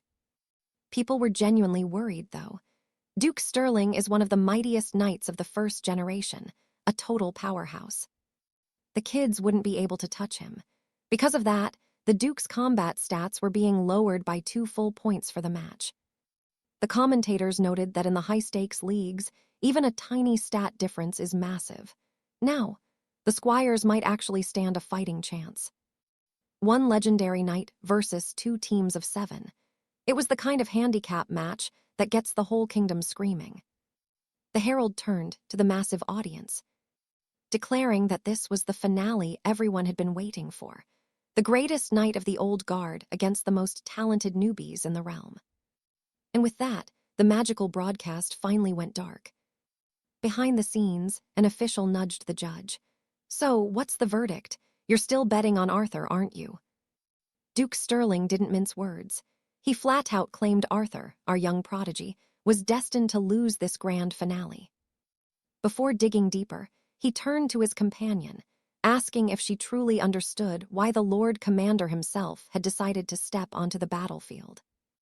Lady Rosaline guessed that Alaric wanted to personally test each knight to see who actually possessed the heart of a champion. Her friend nodded, noting that this would make things nightmarishly difficult for the young genius. Arthur's main tricks, blinding speed and picking off targets from a distance, were about to hit a massive wall. Against the Lord Commander, those long-range tactics would be practically useless. See, Alaric is a legendary brawler who hunts down his targets with terrifying precision. For a marksman, it is basically game over unless they can end it with a single, perfect strike. But Lady Rosaline hoped the mandatory power leveling of the arena would even the playing field, giving Arthur a fighting chance. Sir Baldwin explained that even though the magical seals were suppressing the commander's raw strength, the gap was still massive. He warned that the old legend would be going all out, but in the League of Valor, anything, and I mean anything, could happen. The third judge chimed in, mostly agreeing but holding out a sliver of hope for the underdog's chances. He pointed out that the final map, the Pantheon of Sovereigns, was essentially a playground for the gods. The countdown hit 0. Boom. The magical broadcasts flickered to life, and the comment sections exploded with fans losing their minds. Everyone was obsessed with one thing: a first-generation legend actually competing against academy-level knights. Inside the stadium, pure electricity. The cheers were deafening as the crowd went wild. The judges took their seats, and our young knights took their positions. Arthur felt a surge of confidence. He knew this arena inside and out, and that was exactly what his master strategy needed to thrive. One judge stepped forward, announcing that in this final showdown at the Pantheon of Sovereigns, the stakes were absolute. It was simple: follow the rules or get eliminated. If your team gets wiped, you are out. And just like that, the grand finale was live. Years ago, mysterious structures called the Celestial Spires appeared across the kingdoms, sparking global tension. That chaos is exactly why the League of Valor was born. These spires were packed with immensely powerful artifacts, so naturally, everyone started fighting over them. Knights had to survive both the monsters guarding the spires and each other, which solidified the League's role in keeping the peace. Because of that history, most arenas in the League are just magical copies of the actual spires, which gives veterans like Lord Commander Alaric a massive home field advantage. He has been through the real thing, while these beginners are just starting out. Finally, our hero stepped into the legendary arena known as the Pantheon of Sovereigns. Galahad checked one last time if they were really sticking to the crazy plan. Arthur did not blink. He confirmed it, and the teams split up to execute. Arthur knew there was no turning back now. Backing down simply was not an option anymore. Back in the VIP boxes, the judges started scanning the field to see how the contestants were handling the pressure. House Azure, led by their hammer-wielding brute, was busy grinding through monsters to build up their strength before even thinking about facing Alaric. The judges approved. Smart move. Even with his power capped, a first-generation legend is still a walking disaster for a bunch of rookies. But then, the judges noticed something weird happening on the other side of the map. House Crimson had 4 members playing it safe and farming resources, but the rest, they had something far more dangerous in mind. The rogue, the sword prodigy, and our lead marksman had completely abandoned the normal path. They were heading straight for the Lord Commander. Count Marcus was visibly shocked. It looked like they were trying to take on a first-generation legend head-on. Lady Rosaline turned to him, asking for his take on this insane play. He laid out his theory, but she was not buying it. Based on pure stats, those 3 were completely inferior to the old man. Duke Sterling agreed, but suggested they just sit back and watch how the rest of this plan unfolds. Meanwhile, Arthur entered the heart of the neutral monster zone. There he was, Lord Commander Alaric, waiting calmly with his massive shield and halberd. The commander felt a shift in the air. He realized someone was actually bold enough to enter his domain when he saw a figure charging straight at him. A small smile played on the old man's lips. He was amused, wondering what they were thinking, assuming they were trying a sneaky approach. He knew the others were lurking in the shadows, but suddenly, bang, a shot rang out through the air. Alaric did not even break a sweat, catching the bolt easily with his shield. Arthur kept firing, emptying his magazine, but not a single shot could pierce that defense. It was almost too easy. The old man actually taunted him, telling the young prodigy to try a little harder. Arthur let another volley fly, but Alaric just kept advancing, his shield like an immovable wall as he closed the distance. That is when Julian made his move, lunging from the shadows behind the commander, timed perfectly with the sword prodigy's blades to catch him in a surprise pincer. But Alaric was a beast. He blocked the rapier and the flying blades simultaneously with absolute ease. He sighed, telling them he expected a clever plot or some grand strategy, not a basic surprise attack that he could see coming a mile away. But just then, the wind started to howl. A mysterious magical breeze picked up, and for the first time, the Lord Commander looked genuinely intrigued. He knew exactly what was coming. A massive, looming shadow suddenly stretched across the ground toward the old Duke. He froze in place, staring right into the eyes of one of the arena's ancient stone statues that had somehow, impossibly, clawed its way back to life. See, this cursed ground was once a battlefield for a race of giants who were turned to stone by some ancient magic, yet they remained strangely alive within their rock prisons. But Alistair, he knew every dirty secret of this place, since in his previous life, the realm's elite knights held their most brutal matches inside these very ruins. Because of that, he knew the exact ritual to wake the sleeping titans, a plan that left Sir Alaric absolutely floored when he first heard it. Still, the young sword prodigy figured Alistair must have spotted a hidden clue to help them, just like he did back at the first gate. Alistair just shrugged and claimed he was following his gut, which honestly just made the knight even more curious. Sir Alaric initially thought it was just a wild guess when Alastair claimed they had to strike the stone fractures with surgical precision to wake the giants. Meanwhile, Julian was just hyped, thinking it was some legendary new skill, even asking if these stone beasts would actually fight on their side. Not a chance. Alastair explained that being turned to stone for centuries drives you mad. Once they're unleashed, it's going to be pure, unadulterated carnage. Alaric was terrified, worrying that the giants might ignore the Duke since he was technically posing as a neutral beast in this trial. But then, Alastair was confident that if his theory held, they'd hunt the Duke down first, though Alaric was quick to point out that they'd also be on the menu. To his shock, Alastair just smirked, explaining he had a few clever gadgets up his sleeve to handle that little problem. Back in the present, the Duke is reeling as he faces the monster. Just like that, Alastair actually pulled it off, unleashing one ancient titan to fight another. One precise strike shattered the statue's left shoulder, while two more cracks spiderwebbed across its right thigh.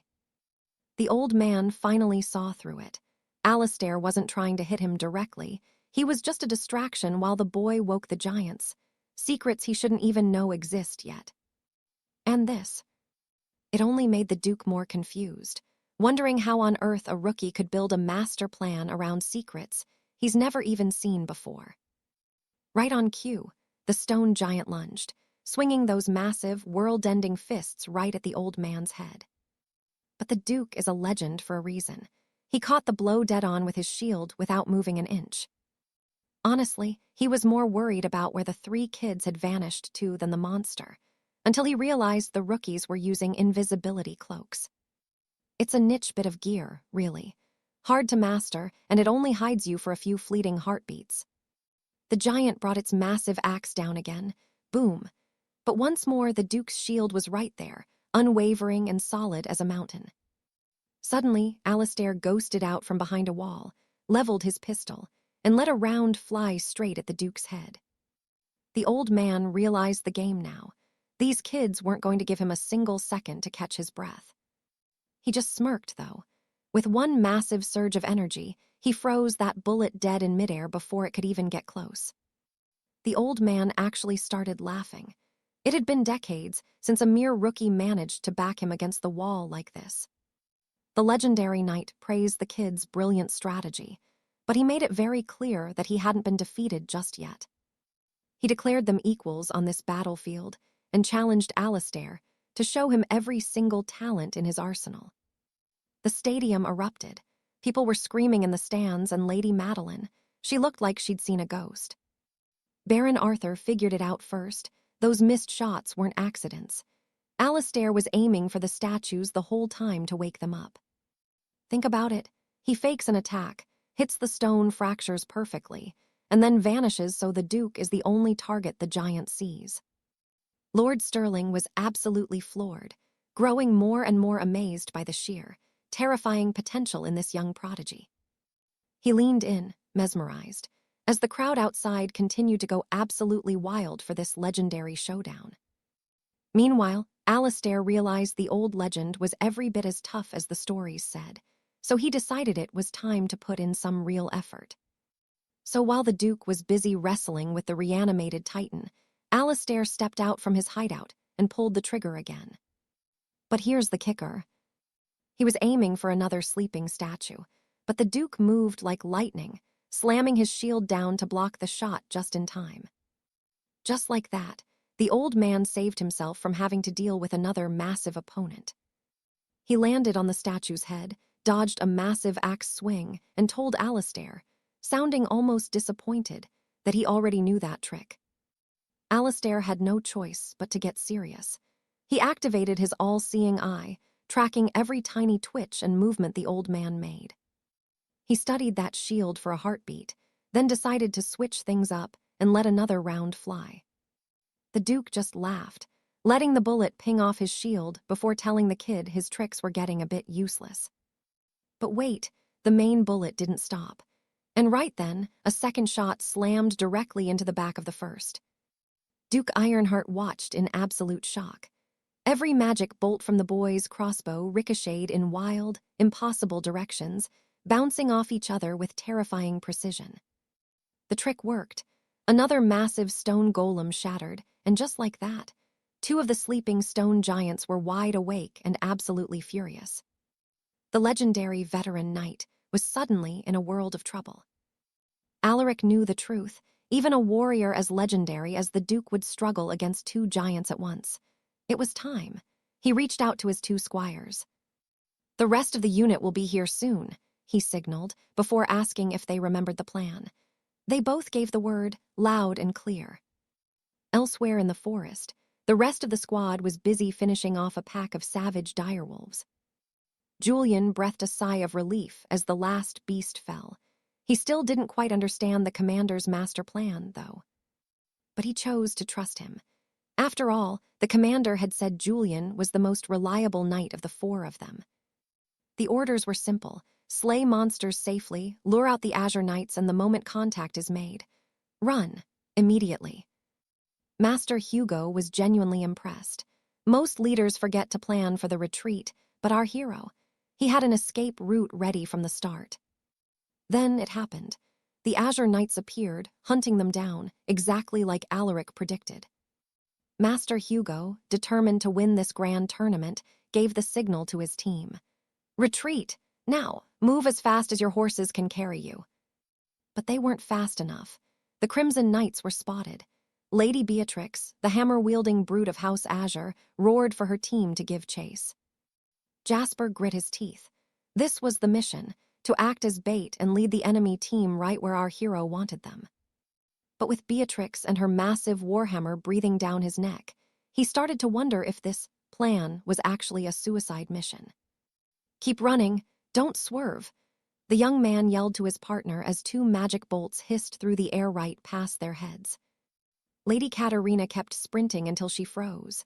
Ahead, another massive stone giant had been struck, once in the skull and once in the shoulder. And then the mountain began to move.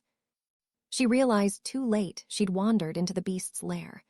Massive shards of rock rained down from the sky as the giant stood tall. The awakened Titan let out a roar that shook the very earth. Katarina threw herself sideways, barely dodging a blow that would have crushed a castle wall.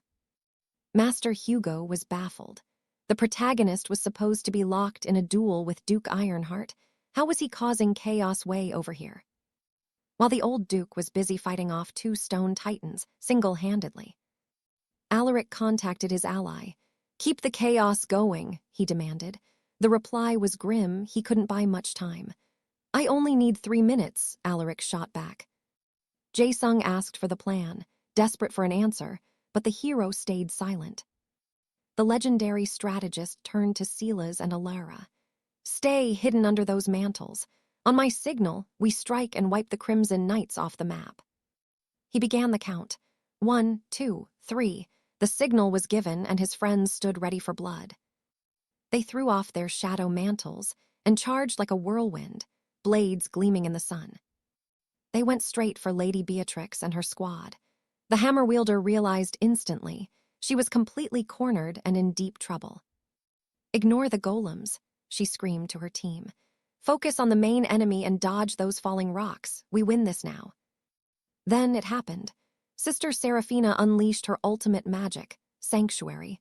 A golden light healed her team instantly, which really annoyed Alaric. Time to act. He fired a specialized bolt straight at the girl, but a strange arcane device intercepted it midair. Lady Beatrix smirked. She'd come prepared with every precaution to deal with our hero's tricks. Alaric realized he'd underestimated her defenses. Fine. It was time to pivot to the backup plan. He pulled out a glowing fragment of the Mana Bomber artifact and slotted it into his crossbow, imbuing it with pure artificial magic. This wasn't a normal bolt. It was heavy, dense, and packed with far more mass than anything he'd fired before. He took aim and pulled the trigger. A blinding beam of pure energy erupted from the weapon, streaking toward the girl. Boom! The blast was so powerful it shattered the sanctuary shield like glass, nearly blowing Seraphina clean out of her magic circle. His own team watched in absolute awe.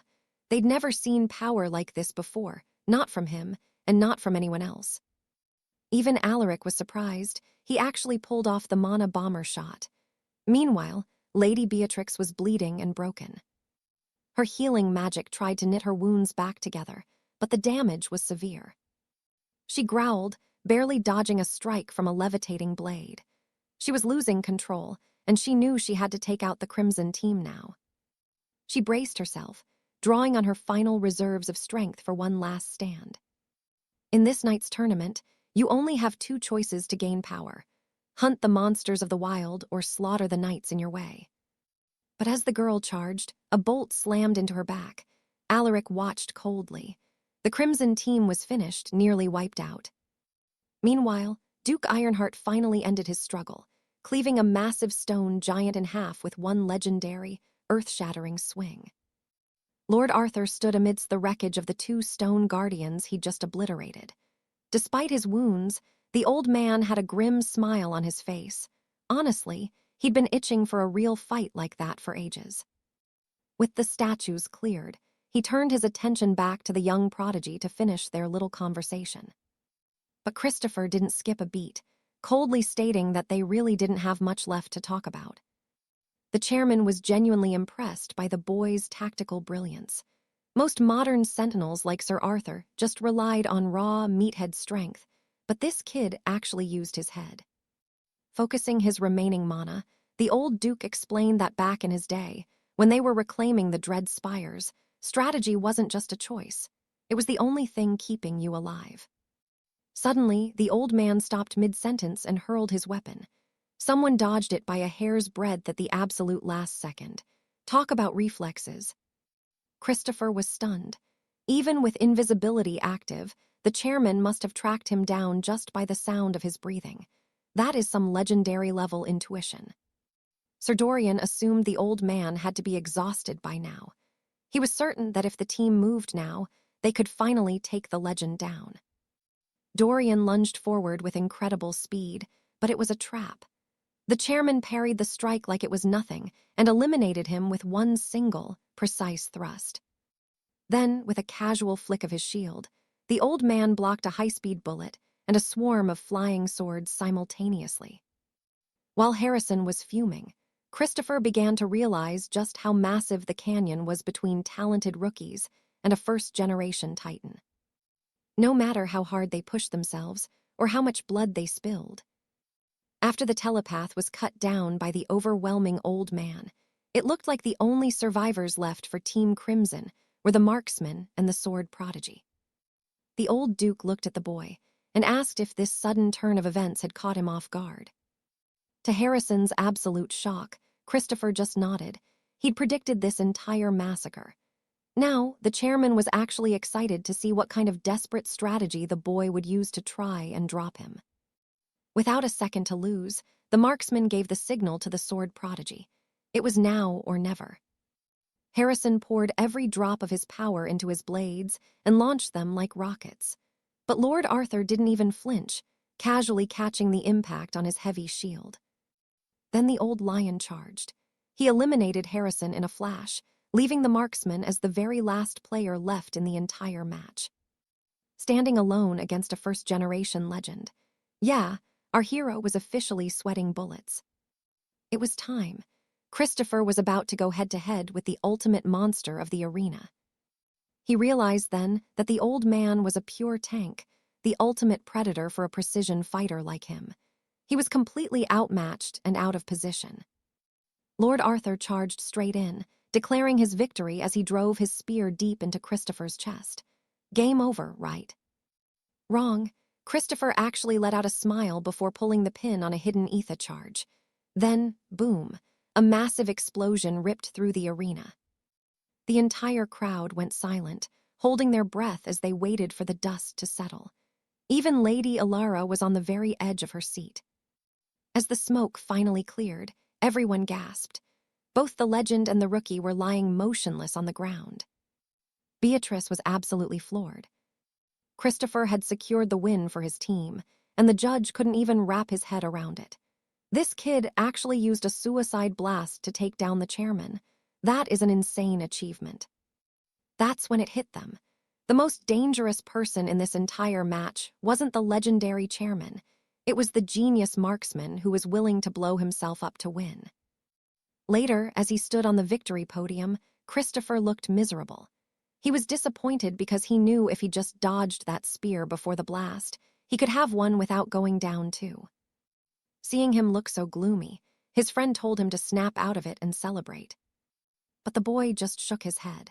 To him, it wasn't a real win if he couldn't actually defeat the old man standing. This just made the sword prodigy even more curious. Clearly, the protagonist hadn't heard the massive news yet. When Christopher and Dorian asked what was going on, he just brushed them off, leaving them both hanging. That's when the chairman himself stepped onto the stage. The entire stadium fell into a respectful silence. The old man walked up and turned his gaze directly toward our genius hero. Lady Alara explained that out of the 100,000 people who awaken every year, every single one of them dreams of becoming a legendary sentinel. But it's not an easy path. Most are just athletes playing at war, unlike the true warriors who are born for it. A real hunter has to possess noble qualities that set them apart. Only those with that kind of soul can ever truly reach the top. She then declared that one contestant had proven he embodied every single one of those legendary traits. The crowd waited with bated breath, and then it was announced. The winner and the greatest trainee of the generation was Christopher. The younger generation erupted into cheers as he walked toward the trophy, his name echoing through the stadium. As the judge handed over the gold, Christopher felt a strange sensation. It was odd. He'd won 1,000 matches in his first life, but a genuine spark of joy, something he hadn't felt in a long, long time, suddenly filled his heart. By winning the entire competition, he finally earned his mother's blessing to go all in on his dream of becoming a sentinel. She even told him that his father was absolutely overjoyed, apparently bragging to every single one of his noble friends about his son's legendary feat. Christopher realized he wouldn't have to make his parents worry by scraping through the low-tier leagues like he did in his first life. This time, he was going straight to the top. With the chaos settled, only one goal remained. Arthur took a slow sip of his tea, perfectly calm. The Duke leaned in, asking why a commoner had suddenly graced his private study. This old fox was sharp, but Arthur was ready. He was here to collect, demanding the elite squad of knights he'd won in their wager. But the Duke just scoffed. He argued Arthur hadn't truly won, since he'd used a horde of trolls to tire him out first. Hearing that, Arthur stood up to leave, causing the old Duke to panic. He grabbed the boy's arm, laughing it off. He was only testing his resolve. The deal was on. From this moment, they were officially allies. Impressed by the boy's sheer audacity, the Duke officially signed over his finest men to the young prodigy. After a moment of silence, Arthur shook the old man's hand. Partnership accepted. The Duke couldn't believe how mature this kid was. Deal sealed. Later that day at the Grand Carriage Station, Arthur thought about Blackwood's Forge. It was a legendary name, famous across the kingdoms for crafting the most refined steel. He was here for his prize, the custom-forged weapon he was promised. But Julian was there too. Apparently, he wanted a custom blade before entering the knightly order, which honestly made sense. To Arthur's surprise, the man guiding them through the forge was none other than Sir Alistair himself. Julian, ever the curious one, asked Sir Alistair what actually made a custom blade better than a standard one. So, Alistair told him to drop the titles and just call him Alistair. He explained that a custom weapon is a reflection of the knight, a perfect extension of their soul. Arthur looked up, memories flooding back. It had been years since he'd stepped into a workshop this grand. Inside, the clerk immediately spotted them. She bowed to Alistair, recognizing him instantly. He gave the nod, asking for permission to proceed to the inner vaults. The clerk gestured ahead. "Section B3 is ready for you, gentlemen." Arthur knew the drill. The forge was split from A to D section. A was for legends, while D was basically scrap metal. Finding out his gear was being prepped in Section B, not bad at all. They finally reached the alchemical laboratory. Julian's jaw hit the floor. He'd never seen magical research like this before. Alistair chuckled, noticing the kids were clearly out of their element in a real masterforge. Julian was buzzing, firing off a million questions like a kid in a candy shop. Arthur, meanwhile, stone-cold silent. Alistair held up a hand. "Hold your horses, kid. Let's start with the basics first." Every legendary custom blade starts with a base model, like Alistair's own signature 7-branched sword. He pulled out a standard steel blade to show them where the magic begins. Julian watched in awe as they prepared to imbue the steel with specific magical enchantments. 6 extra blades, Julian declared, sketching a wild design where smaller edges branched off the main hilt. He got into the details, explaining how those branches would tear wounds wide open the moment the sword was pulled back. Brutal. He handed the blueprint over to the artisan, practically vibrating with excitement. And just like that, the alchemical machine roared to life. In a flash of light, the very blade Julian had sketched materialized into reality. Julian was stunned. He couldn't believe they turned his messy scribble into a masterpiece. Alistair just shrugged. That's what master smiths do. The real trick, knowing exactly what you need and how to swing it. That got Julian thinking. What kind of warrior did he really want to be? Arthur already knew. He was going to order the exact same weapon he wielded in his past life. But he was genuinely curious. What would Julian choose for himself? Suddenly, Julian grabbed a rapier. A thrusting sword, interesting choice. He started scribbling down his requirements. He wanted a speed boost and, wait for it, a glowing effect when he struck. Arthur was actually speechless. Alistair just laughed. "Hey, some knights live for the flair." Then he turned to Arthur. "Your turn, champ. What's your pick?" Arthur took a breath. It was time to reveal his choice. Firearms didn't exist in this kingdom. No blueprints, no base models, nothing. But with his arcane transmutation, Arthur could shape the metal himself. To him, that wasn't a problem at all. Our hero didn't hesitate. He reached out, gripped the metal, and demanded permission to forge that raw ingot right then and there. Lord Sterling just shrugged and nodded. After all, as the champion of the trials, that rare material was his by right. That is when the real magic happened. Using his secret arcane transmutation, Alistair began reshaping the raw steel, twisting the very atoms into a completely new form. Just like that, boom, he'd crafted a sleek arcane repeater, leaving every noble and commoner in the room absolutely speechless. Everyone was staring in total awe, but for Alistair, this was nothing. He had grown tired of those same admiring looks in his past life as a master smith. Now you have to understand, the Sovereign Forge is a global titan. They have a massive workshop in every corner of the realm where the Knights of Valor operate. But these regional branches, they are constantly at each other's throats, always being assessed on 2 brutal criteria. First, the masterwork refinement of the weapons they produce, and second, the sheer prowess of the warriors who actually wield them in battle. Problem was, the Wessex branch, Alistair's home, had a reputation that was straight-up trash, with people mocking them constantly for their weak gear and even weaker knights. But Alistair was different. He was the one man capable of shattering the Wessex curse once and for all. Think about it. He didn't just win the tourney. He invented a weapon from thin air with no blueprint. Lady Alina was determined to bag this genius before anyone else did. She personally thanked our hero later for agreeing to grace her with a private meeting. After introducing herself as Lady Alina Park, head of the Wessex chapter, she cut right to the chase. "Are you actually fond of that weapon you obtained?" Alistair kept it real with her. He explained he only chose it because it was the best of a bad bunch promised to the champion. Alina leaned in, a spark in her eye. She had something far more interesting for him if he was truly searching for high-grade mana steel. She pulled out a shimmering ingot pulsing with pure arcane energy, and honestly, even Alistair was a little stunned by its quality. Then came the hook.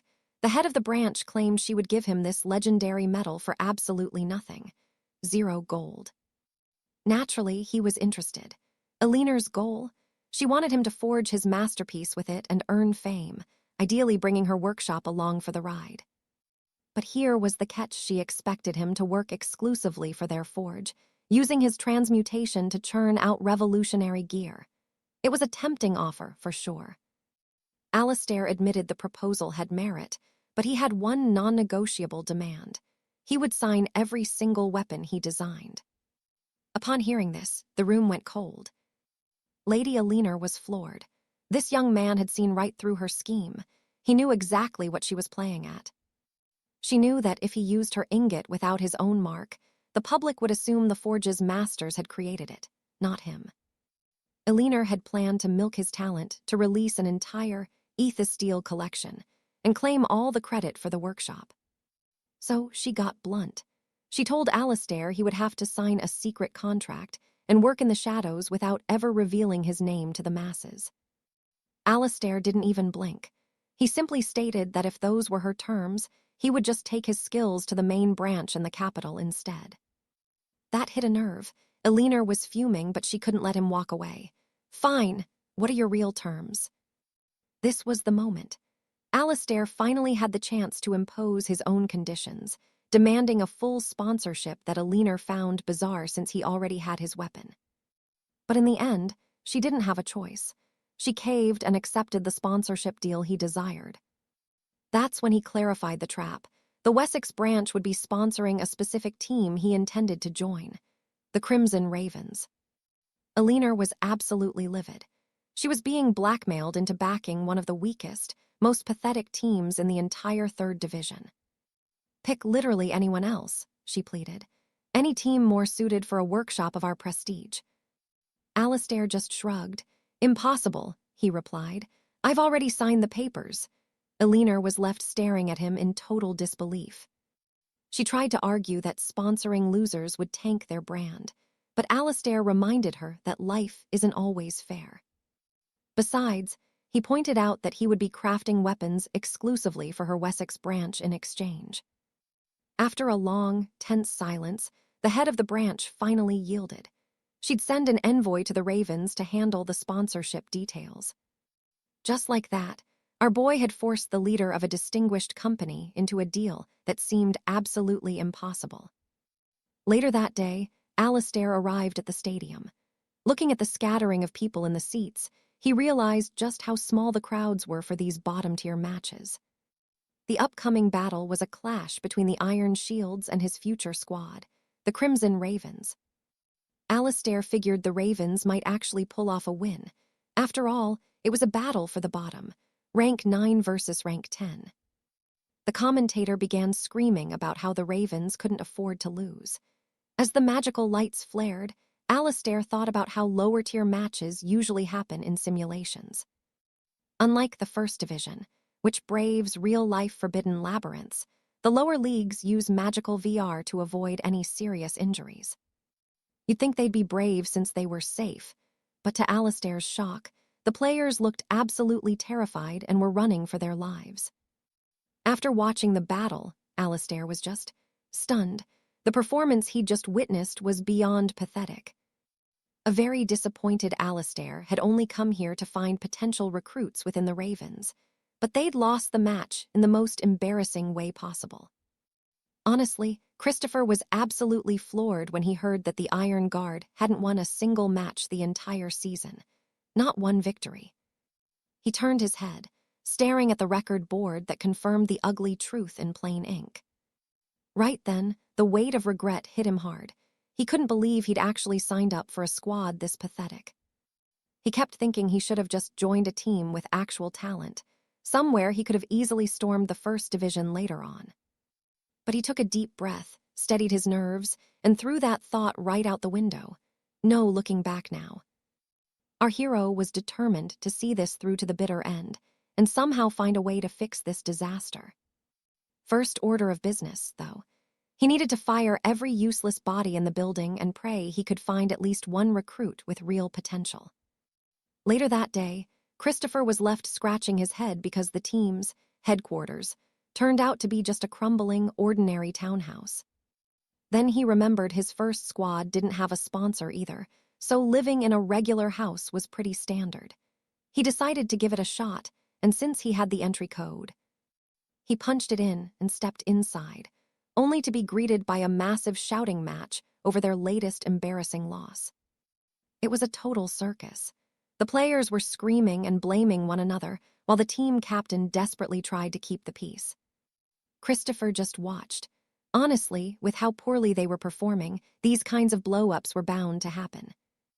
That's when the commander noticed the young man had arrived and introduced him to the group as the legendary rookie who just dominated the young squire's tournament. The room went dead silent. Every single member just stood there, completely stunned by the news.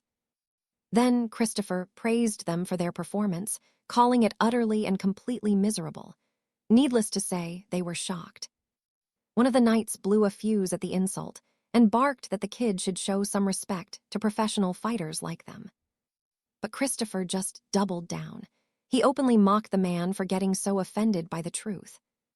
The genius then proposed a duel, a fight against a pro where the loser has to follow the winner's orders, poking the hot-headed knight one last time to seal the deal. A bit later, inside the training hall, Christopher started analyzing how he'd dismantle every single one of these guys by preying on their weaknesses. But here's the thing, only 3 hunters actually rose to his bait. The rest of the team didn't even have the spine to stand up for themselves. Christopher told them straight up, "Don't turn off your pain charms." He wanted them to feel every hit because he wanted everyone fighting at 100%. But that loud-mouthed knight told him to worry about himself instead. Christopher recognized him instantly. He was the one who showed up late to the last match after charging the enemy alone. His name was 𝒊𝒐𝒕, and he relied on a B-rank skill called Crushing Onslaught that sent shockwaves through the ground on impact. Looking at him, Christopher realized the guy hadn't been training seriously at all. I mean, half the rookies back at the academy had better base stats than this guy. It was honestly embarrassing. He was completely wasting a great skill. It was honestly hard to fathom how he and the rest of this squad even managed to become professional hunters in the first place. Christopher let out a long, exhausted sigh. He stepped into the virtual arena, and suddenly, boom, the sound of explosions filled the air. Everything was going exactly as he'd predicted. Gilbert triggered his crushing onslaught to lunge forward, but Christopher just stepped aside like it was nothing. But then the pro player smirked and smashed right into the building instead, which actually caught our hero off guard for a second. Right then, he noticed the ground beneath his boots starting to buckle and shift. Christopher reacted instantly, leaping into the air to dodge a shockwave that was way wider than he'd anticipated. Okay, so the skill was actually impressive, but Christopher wanted the man to believe he'd actually fallen for the trap. Gilbert launched himself at the helpless gunner, thinking he'd secured an easy win. Poor guy didn't realize he was dancing right in the palm of Christopher's hand. Christopher fired his sky anchor, snapping himself high into the air to gain even more altitude. That left the pro knight in a desperate spot. Christopher leveled his rifle, took aim, and fired. One shot was all it took to leave everyone watching in total awe. Christopher stood victoriously atop the building with his friend, pinned down and tied up. He looked at the others and asked who was next, promising to plunge them into a world of pain as more gunshots echoed through the arena. Back in the real world, the defeated hunters were clutching their chests in absolute agony. They tried to back out of the bet they'd made to leave the Iron Guard, but Christopher didn't care. He told them to get out, and he meant it. Seeing the look in his eyes, the two of them scrambled out of the room as fast as they could. They shouted that this team would never amount to anything, but 𝒊𝒐𝒕 stayed behind, hesitating.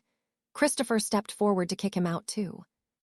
But then, the knight bit his lip hard enough to draw blood and actually apologized. Now, that caught Christopher's attention. Gilbert admitted he was the one who messed up before literally begging the prodigy to let him stay on the team. Christopher saw a spark of real fighting spirit in him. He looked him in the eye and asked, "Give me one good reason why I should keep a loser like you around." The disgruntled knight argued that his sundering strike was a legendary talent. It was literally his only redeeming quality, but he actually thought that alone was enough to keep him around. Sir Alaric couldn't lie. That sundering strike was seriously powerful stuff. So he called him out, having a god-tier skill and using it like a novice. Pathetic. He reminded him of the advice he'd ignored before. But the veteran knight doubled down, swearing he'd obey Alaric's every command if he just let him stay in the order. Alaric looked Gareth dead in the eye and made it clear, "You answer to me and me alone." "Do you actually mean that?" The hot-headed fighter nodded. Honestly, our hero wasn't entirely sure about this decision. But the squad was a skeleton crew, and they were flat broke. Using this hothead as a "don't mess with me" example for the others seemed like a solid plan. Later, back in his quarters, the commander started plotting. He needed 2 new knights to replace the ones he'd kicked out. Alaric tried to recruit Lady Alara first. Bad move. She shut him down instantly, screaming she'd never join his cause. A real shame because that girl was a genius with a warhammer. But then, a message arrived that left him completely floored. It was Julian the Swift. The legendary sword prodigy had heard about the recruitment from Hugh and actually reached out first. Julian was the star of the Capital Academy's elite guard. Alaric couldn't believe a guy like that wanted to join the Iron Phoenix. Maybe Alaric's recent performance on the battlefield actually impressed the kid. Julian confirmed he was interested, but needed to clear things with his academy first. This news, absolutely brilliant. It just goes to show, putting on a hell of a show at the proving grounds pays off. Having a sword prodigy would be a massive win, but just as he's celebrating, another notification pops up. He's stunned, another recruit, and this one looks just as impressive. He started digging into the team's archives and scrolls. Things were looking grim. The most vital part of a squad is how their spells and strikes sync up, and the Iron Phoenix had 0 synergy. No teamwork, and their individual stats were garbage. But then, Alaric spotted a diamond in the rough. A girl named Evangeline had a rare gift called eagle-eye perception. She could pinpoint a target's location in seconds. Now, Alaric's brain is moving. Pair her with the sword prodigy and the 2 veterans who messaged him. The Iron Phoenix might actually crush the 3rd Circle tournament. Later, at the Duke's estate, Duke Valerius asked for his honest thoughts on the squad. Alaric got sarcastic. "Oh, they're just bursting with potential thanks to your hard work, my lord."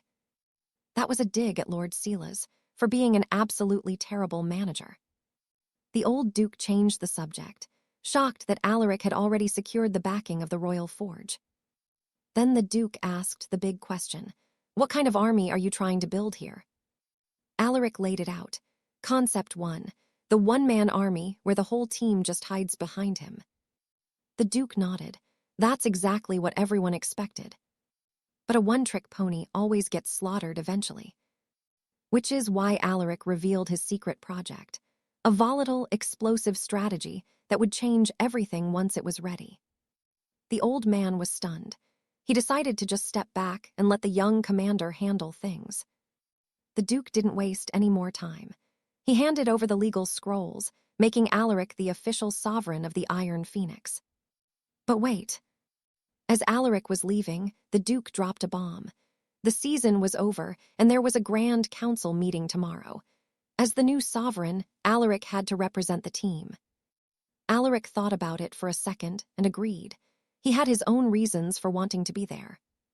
The next day at the Grand Council, Alaric was bored out of his mind after introducing himself as the new leader and active knight for the Iron Phoenix. Crickets, no one cared to ask him anything. The moderator turned to the head of the Golden Lions, the top team this season, to ask about their knights moving up to the 2nd Circle. So, the Lions' leader started bragging about how they'd replace those knights with even better ones, the future kings of the realm. Alaric tried to guess who these future kings were supposed to be. Then it hit him.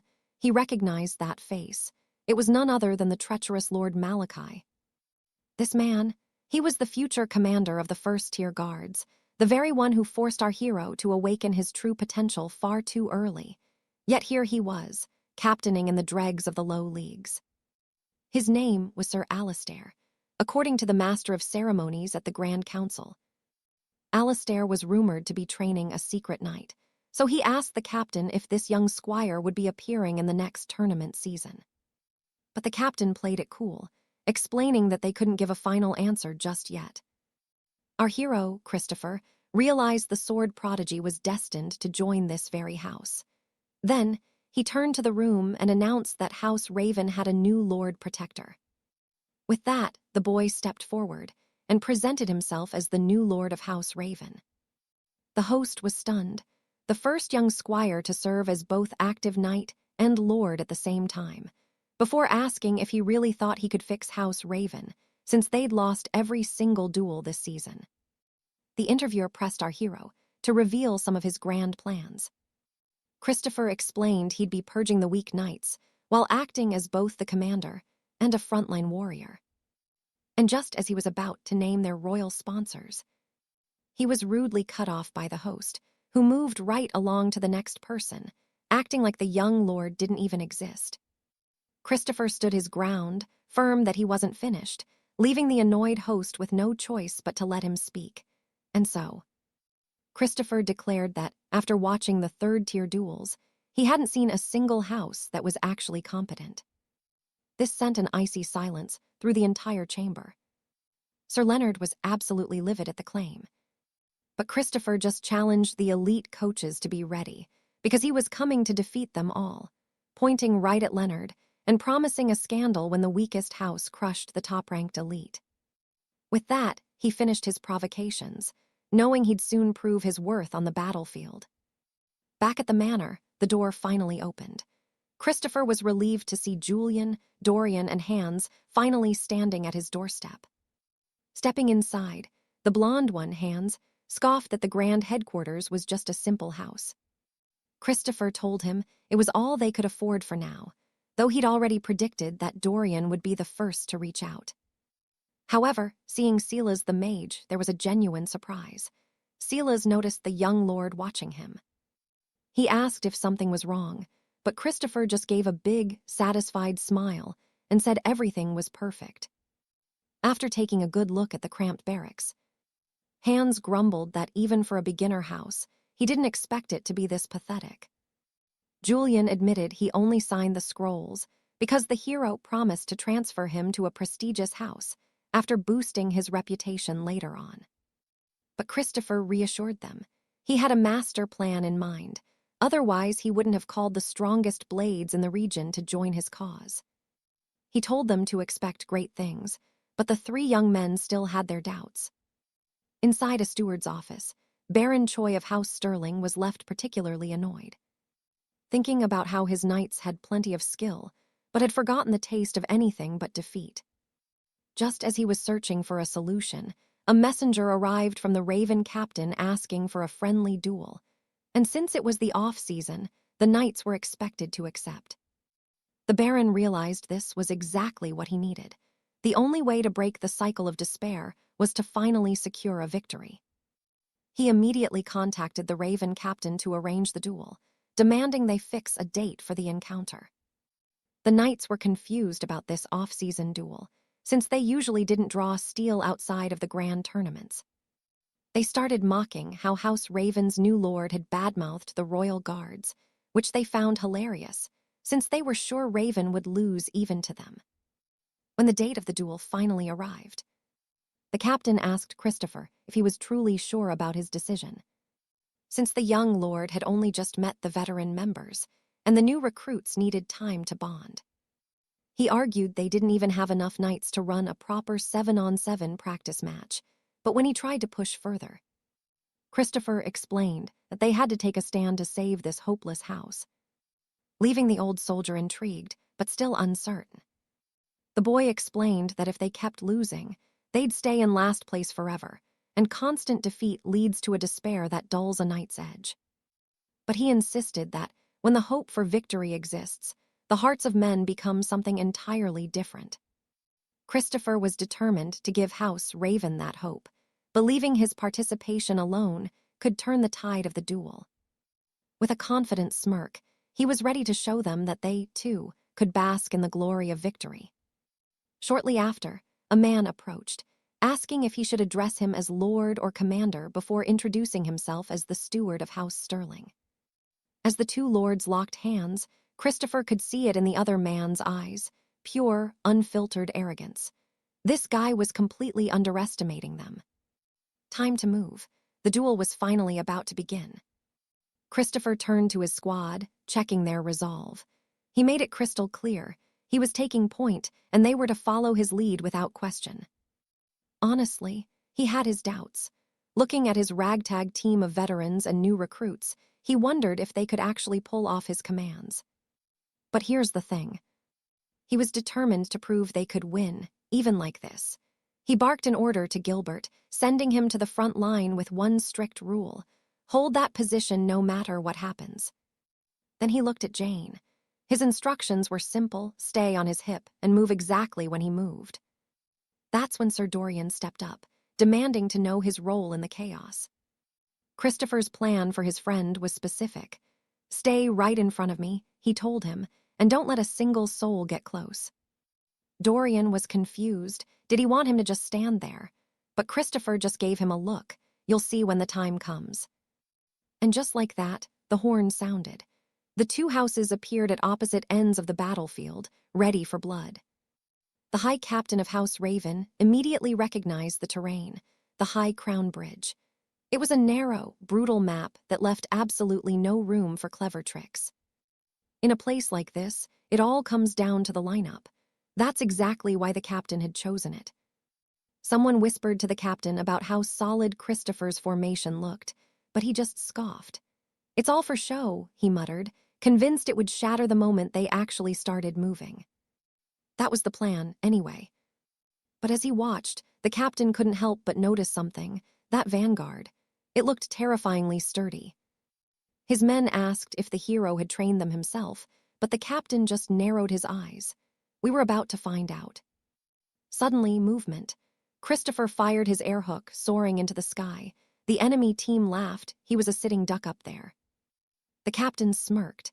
It looked like the great hero had lost his head while trying to micromanage his team. Seizing the moment, one of the enemy knights charged forward. This was a once-in-a-lifetime chance to end the duel right now. The spearman shifted his grip, locking his eyes on the target. He lunged to strike, but wait, Christopher dodged in midair at the very last second. The captain's heart sank. This wasn't a mistake, it was a trap. Before the spearman could even blink, Sir Dorian moved in and absolutely leveled him. It hit the captain like a truck. The whole thing was a lure.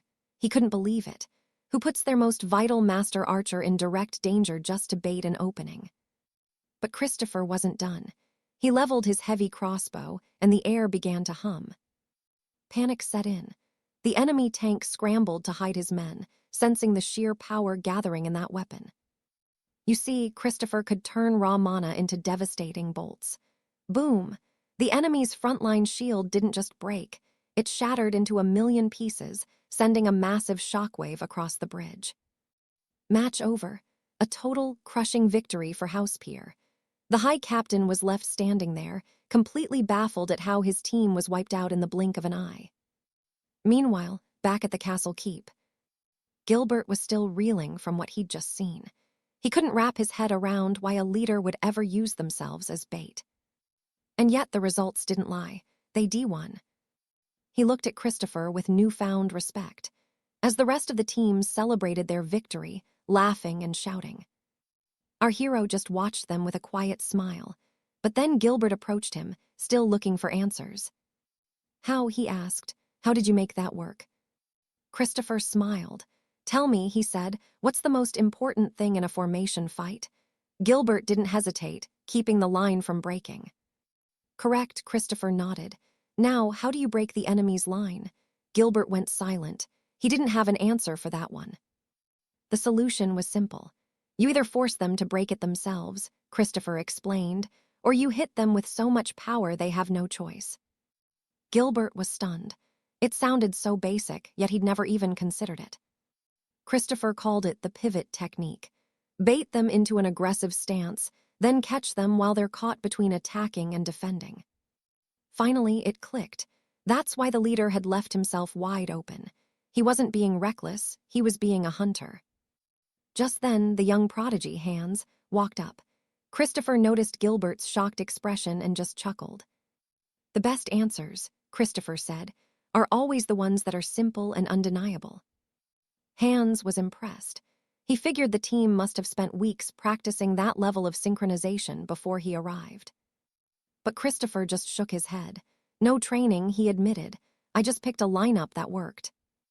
Hans realized right then, this was all part of the master plan. With Dorian and Giselle on the team, they weren't just going to win the third-tier tourney. They were going to dominate it. Our resident sharpshooter, Cedric, wasn't convinced. The plan sounded perfect on paper, but the reality was a different story. Even a lower-tier battalion would be a nightmare for them. They'd barely scraped a win against the 9th-ranked house in the kingdom, and relying on luck wasn't a real strategy. This play might crush the weaklings, sure, but against the true elite knights, it would never work. Alistair stood his ground, explaining that any strategy loses its edge the moment it becomes predictable. Use it too much, and you're finished. Baron Julian was losing his patience. He'd only enrolled in this academy and joined this squad because he put his absolute faith in Alistair's vision.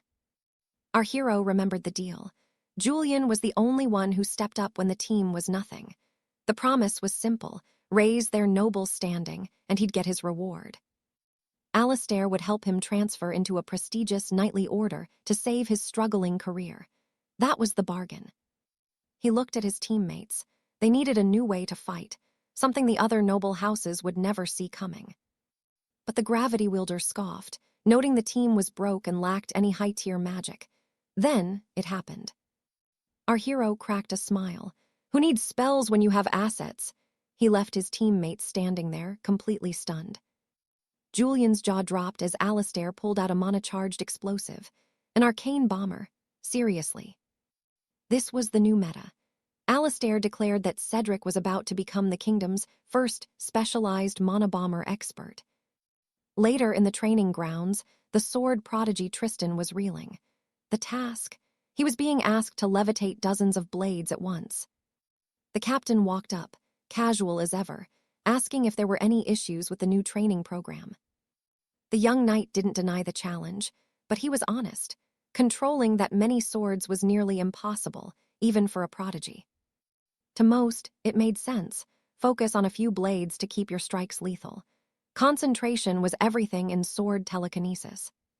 But our hero knew the truth. In his past life, he'd seen exactly what this young man was truly capable of. Tristan could eventually control 7 swords at once with the mastery of a grandmaster. Alistair needed to push him now to make that future a reality. "Fine," Alistair said, his voice dripping with feigned disappointment. "If it's too much, I won't force you to fail." That hit Tristan right in his pride. He'd only joined out of pure respect for Alistair, and that rejection, it stung more than any blade. It worked. The young prodigy gritted his teeth and agreed. This was a peak he was destined to reach anyway. He looked at the coach, asking for the exact number of swords he was expected to wield. 7, Alistair replied. Tristan froze. 7. It was a legendary number, but the captain just nodded, affirming it would be enough. That night, Baron Julian got his own shock. His task, training to drop heavy objects with pinpoint accuracy from a distance. Alistair confirmed the goal, total precision. The gravity wielder didn't get it. His magic was built for the front lines, not for playing delivery boy. He demanded to know the end game. If he was going to spend his time on this, it had better be worth the effort. Alistair finally unveiled the master plan. He wanted Julian to act as the trigger for a rain of fire. Julian blinked, confused, until the protagonist clarified. He was talking about the mana bombers. The strategy was genius. Attach the explosives to Tristan's flying blades, then have Julian use his gravity to release them while the swords were still midair. In other words, Alistair was combining their unique skills to create the realm's first elite aerial strike force. Julian was speechless. As Alistair officially dubbed it the bomber strategy, the sheer scale of the plan started to sink in. The grand tactic was simple, but deadly. Tristan's blades would act as the carriers, transporting the mana explosives over the enemy. Then, Julian would use his gravity manipulation to drop them like hammers from the heavens, striking with perfect accuracy. But one piece was missing. The strategy only worked if they knew exactly where the target was hiding at all times. Luckily, our hero already had someone to fill that vital role, the final member of the puzzle. It was their teammate Alara. Her eagle eye skill allowed her to pinpoint the location of any enemy within range. Alistair explained that her senses were the key to triangulating the target. He looked at her and asked if she was ready to help. But the girl looked down, anxiously playing with her fingers, claiming she didn't have the courage for it. Suddenly, Alistair took her hand. "You're the most important part, Alara. Without you, this whole strategy falls apart." He stood there, holding her hand, waiting for her answer. Alistair asked her one more time if she'd lend him her strength. After a long moment of hesitation, she finally whispered her agreement. Our hero was a master of war, but a total idiot when it came to girls. He had no clue why Alara's face was turning bright red. Later on, the team leader and his squad stood before the heralds and their arcane cameras. Alistair shouted that it was finally their turn to shine. It was the official interview for the season's opening. Remembering how much trouble his big mouth caused last time, our hero planned to stay silent. But just as the cameras started rolling, he overheard someone from a rival house laughing at his team. This noble starts trashing the squad, convinced they're doomed because their new commander is just a teenager with zero experience. The host tries to smooth things over, suggesting the kid might actually have a fresh strategy since House Phoenix was a total disaster last season. But Christopher doesn't flinch. He looks the guy dead in the eye and says once his team obliterates them, he'll be nothing but a pathetic old man with zero legacy. That absolutely sets the guy off. He's fuming, and the host has to practically tackle him to keep the situation from turning into a total brawl. He's just left there, literally boiling in his own petty rage. Honestly, Christopher found it hilarious. Imagine a mid-tier house underestimating them that much. Right then, he decided to show the world what his house was really made of. Later that night, he pulls his top knight aside. Arthur, the team's sword prodigy, looks at him like he's crazy. Is he actually serious about this insane decision? Christopher just breaks it down. Tactics have to be fast. Even if the enemy figures it out early, this plan is basically unblockable. Arthur stays quiet, but you can see the doubt. Christopher realizes his knight thinks they can win a fair fight against the 8th-ranked house in the kingdom. But our hero knows better. If they use this tactic, he's the one who's going to have to do all the heavy lifting. Still, he's fine with that. Winning, normally, wouldn't help House Phoenix's reputation one bit. He reminds Arthur that he's the secret sauce for this arcane bomber strategy to actually work. That did it. Arthur promised to give it everything he's got. With the plan set, the squad finally marches toward the grand arena. Christopher is locked in. As the roar of the crowd swells, he's ready to silence every single doubter in the stands. Now, here's the rule. The lower-ranked house gets to pick where the fight happens in the Knights League. And since House Phoenix was dead last, they had the ultimate home turf advantage. Their choice, the ruins of the old citadel. Christopher pings his demolition squad through the link. Get in position, wait for the signal, and everyone else. Just stay alive and draw their fire.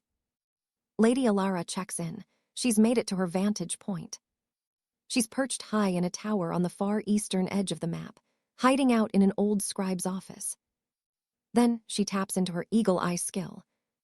Instantly, she can see every single enemy signature. It's a total game changer on a map this big, and Christopher knows it. She relays the exact spot where the enemy knights are planning their meeting. Christopher pulls up his map to mark the kill zone. Everyone S in place. It's go time. The plan, nuke the building, and anyone who tries to run. He's got his bow ready to pin them down personally. He explains it clearly. If they dodge his arrows, they walk straight into the mana explosion. No way out. Everyone ready. One by one, the confirmations come in. Everything is set. Christopher pulls his first arrow, a cold smirk on his face. Finally, the show begins. Suddenly, blades carrying mana shards streak across the sky. Our hero stays silent, perfectly hidden and ready for action. "Drop them," he commands his squad. Just like that, a mana bomb detaches from one of the flying blades and falls straight toward the enemy's lap. Inside the building, the enemy knights are just waiting around. Their captain reminds them to be careful of this boy commander. He warns them not to get cocky, just because the opposing leader looks like a rookie. One guy just scoffs, as if they'd need a master plan to take down a beginner like Christopher. But hey, they decided to play it safe and go all out anyway. He's got a tectonic slam, ready to trigger an earthquake the second they show up. He's dying to draw some blood. But then, those mana shards drop from the sky. The whole roof starts shaking. "Shields up," the captain yells, panicking as the ceiling starts to cave in. They barely manage to throw up mana barriers to stop themselves from being buried under the rubble. One of them remembers Christopher pulling a similar stunt back during the qualifiers. He figures Christopher is just burning through a relic's power to collapse the building. Meaning the kid must be running low on mana, right? Wrong. Suddenly, he sees 3 glowing blades circling outside. The whole team goes on high alert. One of them recognizes the 𝒆𝒊𝒕𝒉's signature move. And that's when the orange-haired knight realizes the truth. They're being hunted remotely, and there's nowhere to run. Christopher told his knights to handle the loose steel, while he moved to intercept the enchanted floating blades. Then the trap was sprung. The crushing weight of Earth's grasp magic slammed into the battlefield. Shards of arcane fire erupted, tearing through the confused Thorn soldiers. Their captain realized it was over as a massive explosion leveled the field. The young knight was caught in the center of the blast, pure agony. Somehow, though, he survived. He couldn't believe the blades themselves had exploded. Meanwhile, a shadowy figure waited outside the collapsing ruins. An escaping soldier entered his sights. One pull of the trigger, one bullet, and it was over. Our marksman leaned back, satisfied. He barely even had to break a sweat. It was obvious now. The enemy was scared and tried to play the long game because they got wrecked in close quarters. But that was never going to work. Not against Alaric, the greatest sword prodigy this kingdom has ever seen.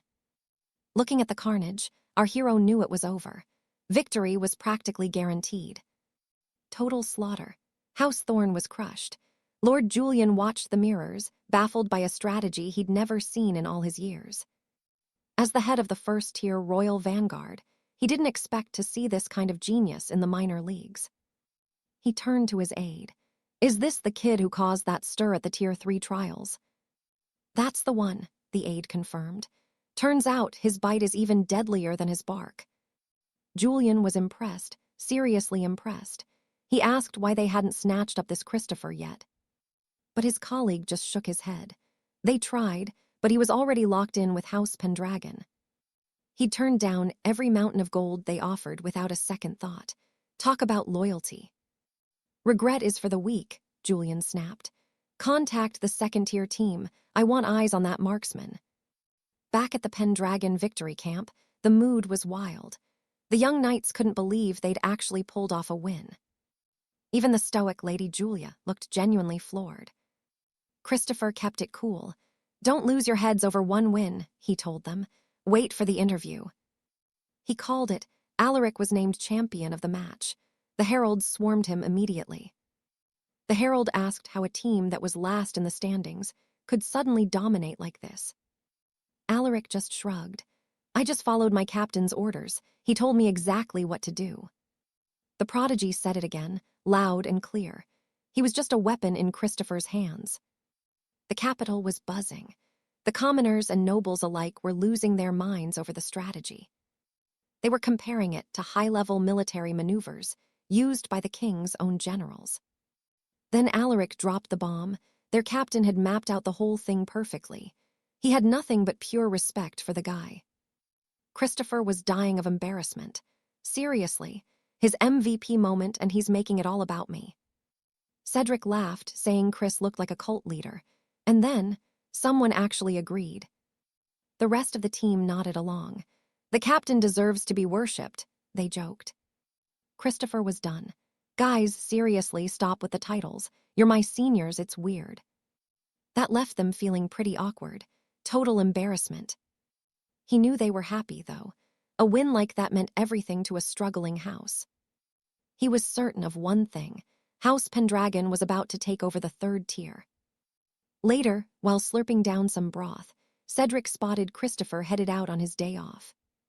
Chris told him he was meeting someone, then warned his friend not to get lazy just because it was the weekend.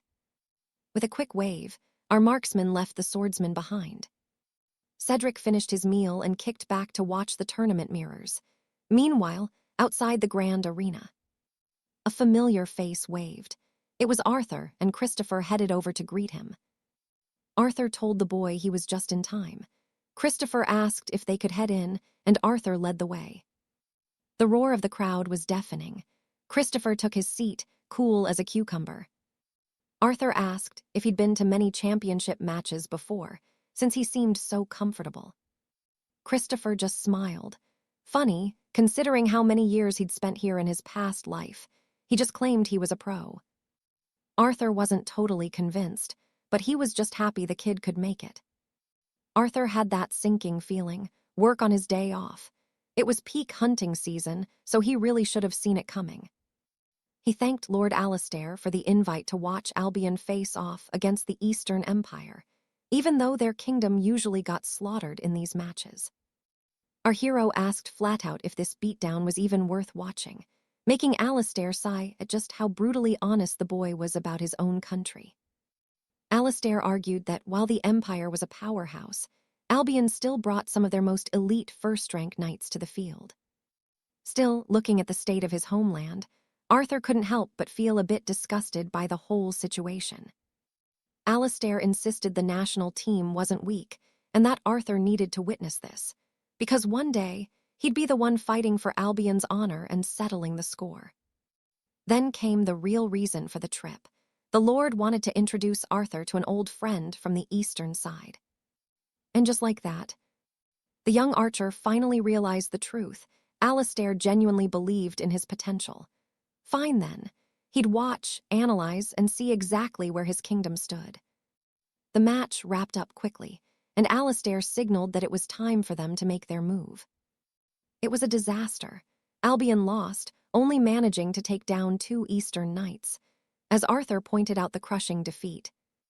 Alistair suggested they go meet his foreign contact. And Arthur saw right through him. The old man was fuming, even if he pretended not to care. To help him save face, the boy agreed to meet the Eastern Knight.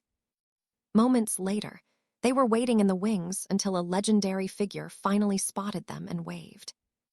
Enter Sir Tristan, one of the Eastern Empire's most feared national knights.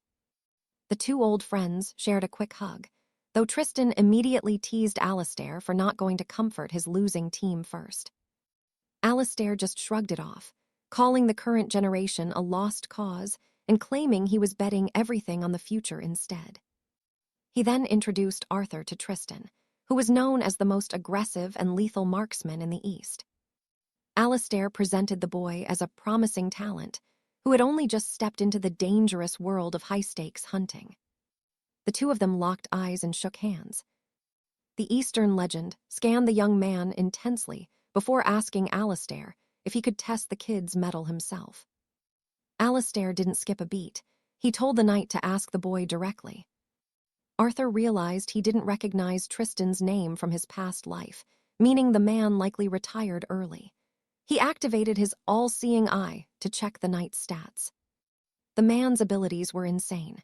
Rapid-fire projectiles, massive bonus damage for hitting the same spot twice, and top-tier mobility. Every single attribute was laid bare before Arthur's eyes. Instead of being intimidated, Arthur was actually thrilled at the chance to duel the most aggressive archer in the East. He accepted the challenge instantly, earning a nod from Tristan, who liked the fiery determination in the boy's eyes. But Arthur just smirked back. "I've got plenty more where that came from," he challenged. The air between the 2 marksmen grew heavy with tension. leaving Alistair already feeling exhausted by their massive egos.